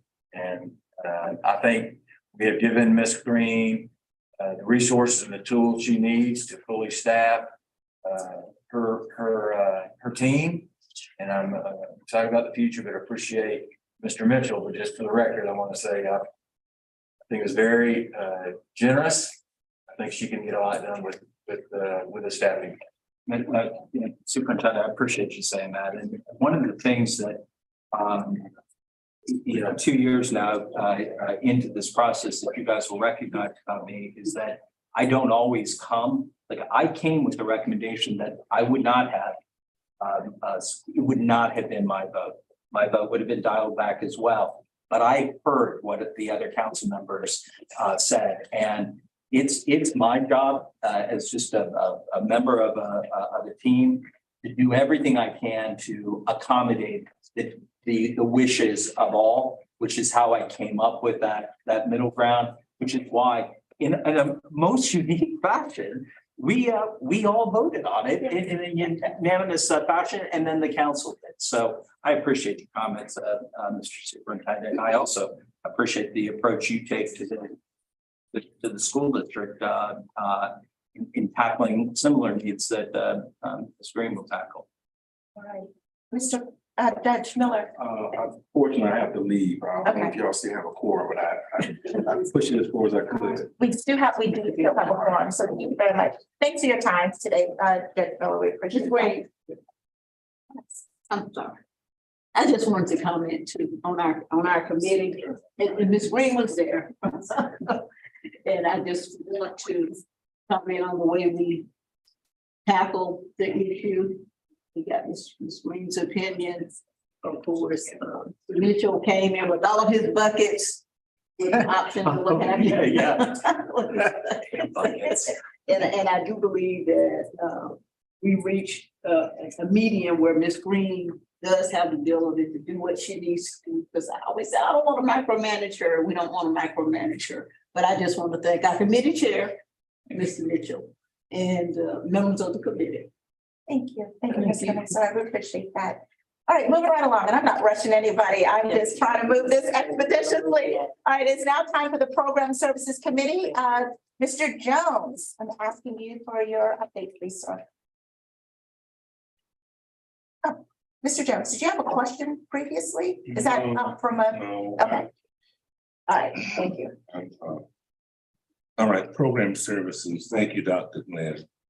And if you move to page 44, you will see a proposal for what we are describing as SIPs.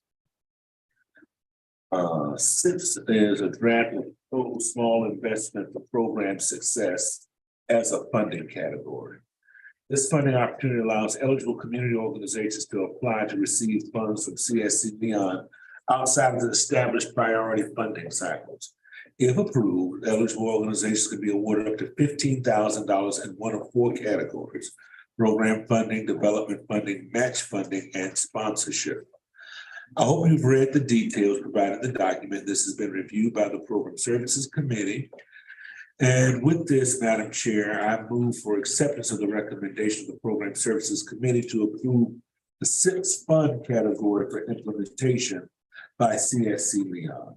Right, we have a motion on the table. Do we have a second? I will second it and say this is part of that process of reaching down, Absolutely. going from 12 to 8, or now 8 to whatever. I mean, from 8 to 12, now 12 to whatever. Thank you.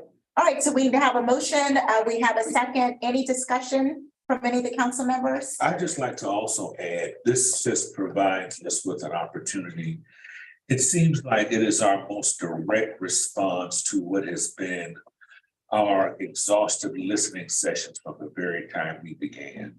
There are a number of community-based organizations who are doing impactful work, and sometimes just they may not have the acumen to perhaps respond, or the capacity to respond, or the staffing to respond to what are some of our more arduous RFPs. But here now we can have real impact in neighborhoods, in communities where we can impact children in innovative ways.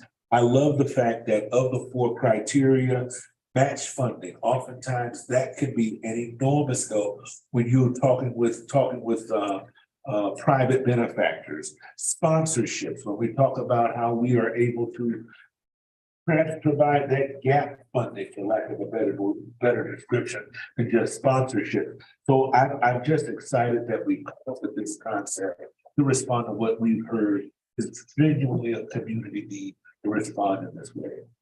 Thank you very much for that. Procedurally, Madam Chair, how will, again, I worry about, do we have the money always? And I don't want, how will this, because it's not built in, it's not like, baked into the cake. Right.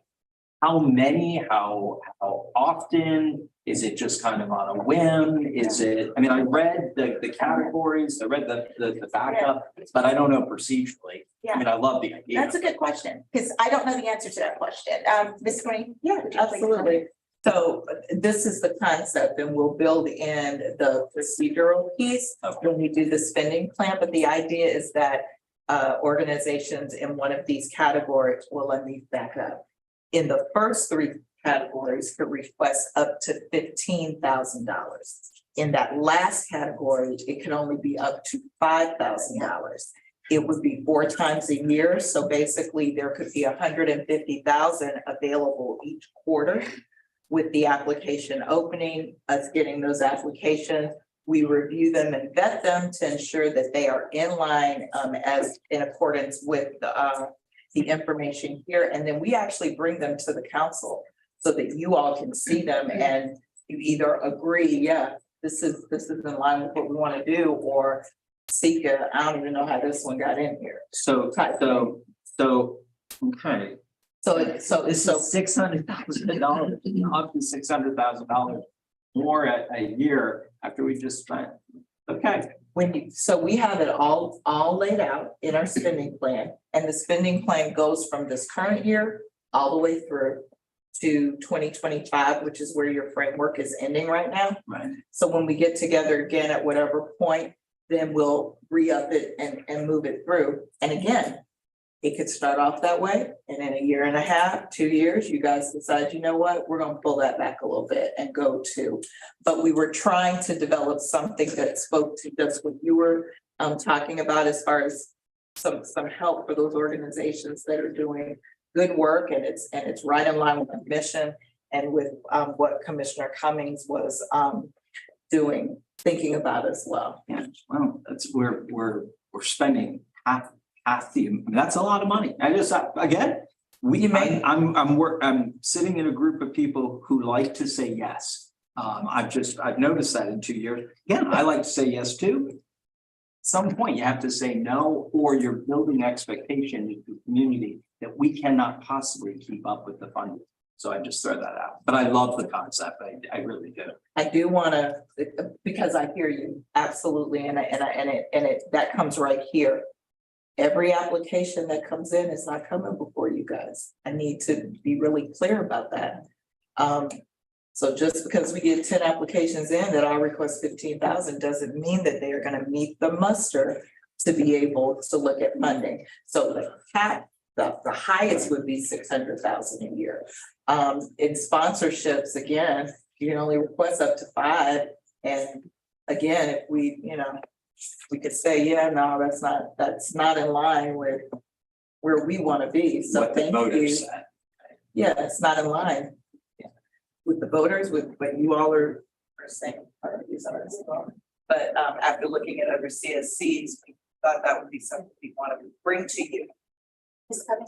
Yes, Madam Chair. No, I just want to commend Chair Jones and his committee for this proposal. And it's my understanding that this would be done on a case by case basis. That you, the executive director, would vet the applicants and then ultimately bring it to the council as well. Okay.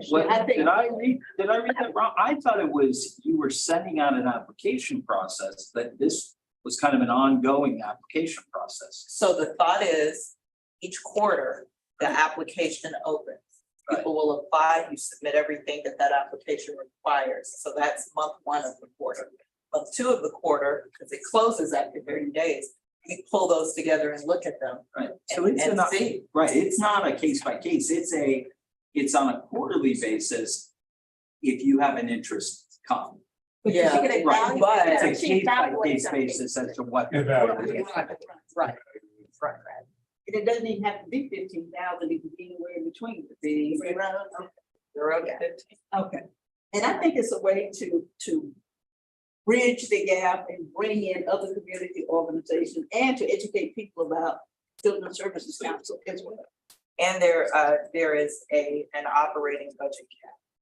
So your operating budget cannot be more than $100,000. Let's move forward. Do we have any public comments? There's no public No comment. public comments. All right, so let's go ahead and take a vote on approval of the SIPS funding. Mr. Jones, Mr. Hannah, Commissioner Cummings, Yes. Mr. Mitchell, You said approval of the funding or the concept? The The concept. the SIPS funding category, so it's the concept. Okay, Correct, the yes. concept, yes. Okay, Mr. Watt, Yes. Dr. Glenn. yes. All right, so the motion has passed. So thank you very much to the Program Services Committee for that. Now, also, we would like to turn it back over to Mr. Jones to talk about the procurement approval process. Thank you, Dr. Glenn. On page 45 is a draft program procurement process helps streamline the step needed to our staff. The view. It's 51. It's 50. I'm sorry, it's 51.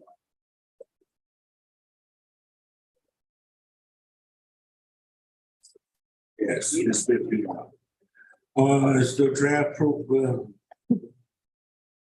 Well, it's pretty self-explanatory. On page 51. But with that, I move acceptance of the recommendation of the Program Services Committee to approve the program procurement approval process. And what it does, it provides opportunity for all of us to weigh in at the very beginning as we set our priorities. We've identified the order in which we would tackle all of the respective areas of concern over those 8 categories. We'll be able to weigh in as a part of that discussion what our expectations are, and then we then refer that to the staff who comes back with statements of work for the RFPs that will then be shared with the public. And that will then be voted on by the entire board. And then, Madam Chair, in reading this, what I understand is what we're doing, once we go through the council with the recommendations, and what we're doing is giving the Program Services Committee the final approval, which I don't have a problem with. I know we are trying to achieve a faster process, so council members would have the opportunity to weigh in and finalize the framework. And once we've done that, then the committee pretty much works with staff. And the staff, based upon the representations found from the entire council, Absolutely. form the framework, but then equip them and subsequently empower them to provide the statements of work, which is certainly a far more specific process. Any other? Go I ahead. second the motion. I think he made. Did you make a motion? I said. Okay, so with the motion is on the table to accept this, and then the second by Ms. Cummings. Any other discussion question? I'm gonna say that I'm a no on this, and the reason I'm a no is what happened here tonight is exactly what should happen. And it's not that I don't trust the members of that committee, but I have different opinions with them. And I think this sort of takes the council out of that, not to say that we can't, we don't have input, but it's a good thing when it comes to the council. So that's why I'm a no. Any other discussion? Okay, Ms. Clay, we have a motion on the table. Will you please take a vote? Okay. And, okay, thank you. Do we have any public comment, Ms. Clay? There's no public No comment. public comment. All right, thank you very much. Will you please do a roll call vote? Yes, thank you. Mr. Jones. Yes. Superintendent Hannah. Commissioner Cummings. Yes. Mr. Mitchell, No. Mr. Watt, No. Dr. Glenn. Yes. So where are we with this? The no, because it fails. It's good. Okay, so it has failed. It's not passed. So what I would ask is that the Program Services Committee go back and to reevaluate this approval process to bring another solution back to the. Thank you very much. All right, I'm quiet. God bless you. All right, so that motion has not passed. Any other comments from the public, the Program Services Committee? I'm sorry, do we, Mr. Jones? No. Okay. All right, moving forward, our next meeting date. September. Have a conversation about September. Yes, okay, I'm gonna share that right now, okay, yeah, so, we are supposed to have, our meeting on September 21st. In September, but that is the same night as Blueprint, and we're gonna lose 2 council members who are not gonna be able to attend because they have to go to Blueprint. So that means that we will have to move the meeting to either September 14th or to September 28th. So I just want to remind everybody that's also the month where we're gonna have the trim hearings. So there's gonna be a lot of things going on. So I would like to propose that we move it up a week to September 14th. If everybody's in agreement with that, you're in agreement with that, Mr. Mitchell? Yes, it works for me. Okay, does that work for the 2 of you? All right, so we're gonna ask the staff, if we could please move that meeting up to September 14th and not September 21st. And then our next meeting date will be Thursday, May 18th at 4 o'clock. Same station, same location, same everything. For the September 14th, you're gonna send a delete for our calendars and a new meetings invite. I will. That's okay. I just want to make sure that I don't do it, screw something up. Don't do it. All right. Okay. All right, so for our next meeting agenda, which we will have in May, we will hear another community impact story, which we didn't have a chance to hear today. Okay, well, maybe, we're planning on it for now. We will hear about our priority procurement intent to negotiate or fund awarding. We will review the draft spending plan, and then there will be an amended budget. Yes. That's. To award for what?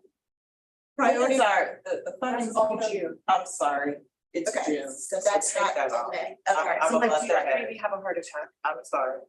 Okay. I got excited. No worries.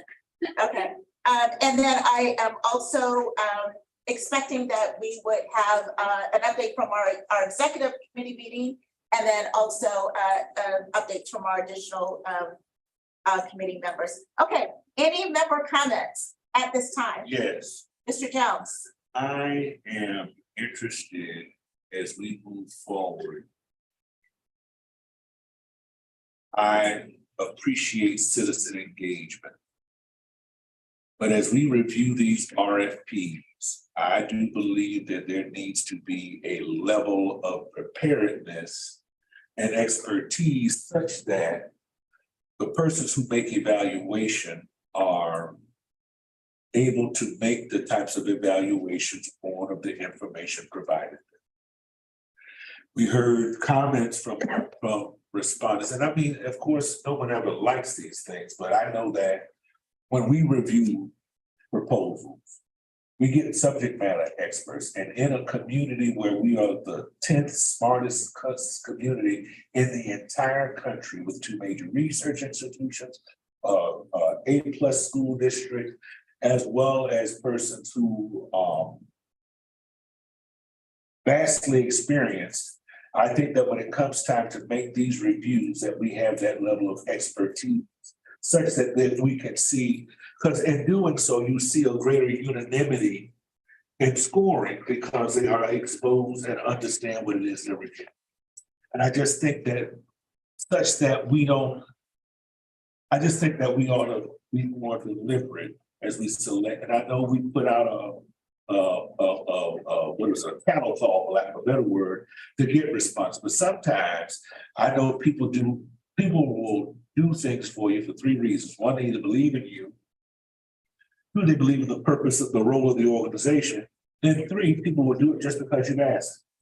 And so I think we need to use that rubric to make certain that we have a level of expertise reviewing our applications moving forward. So thank you. I hear your specific request for a really hard look at our evaluators and have that expertise as they're reviewing these proposals. Thank you for that. Any other member comments? I kind of have a comment, and it didn't come up in Mr. Rowe's comments. You know what? No, I don't. I'm gonna go home. All right. well, What? You're not the only one, Mr. Mitchell. Okay, the last one, what? So with that, everybody, the time is now 7:19 and this meeting is now adjourned. So thank you all. Thank you all so very much. You must just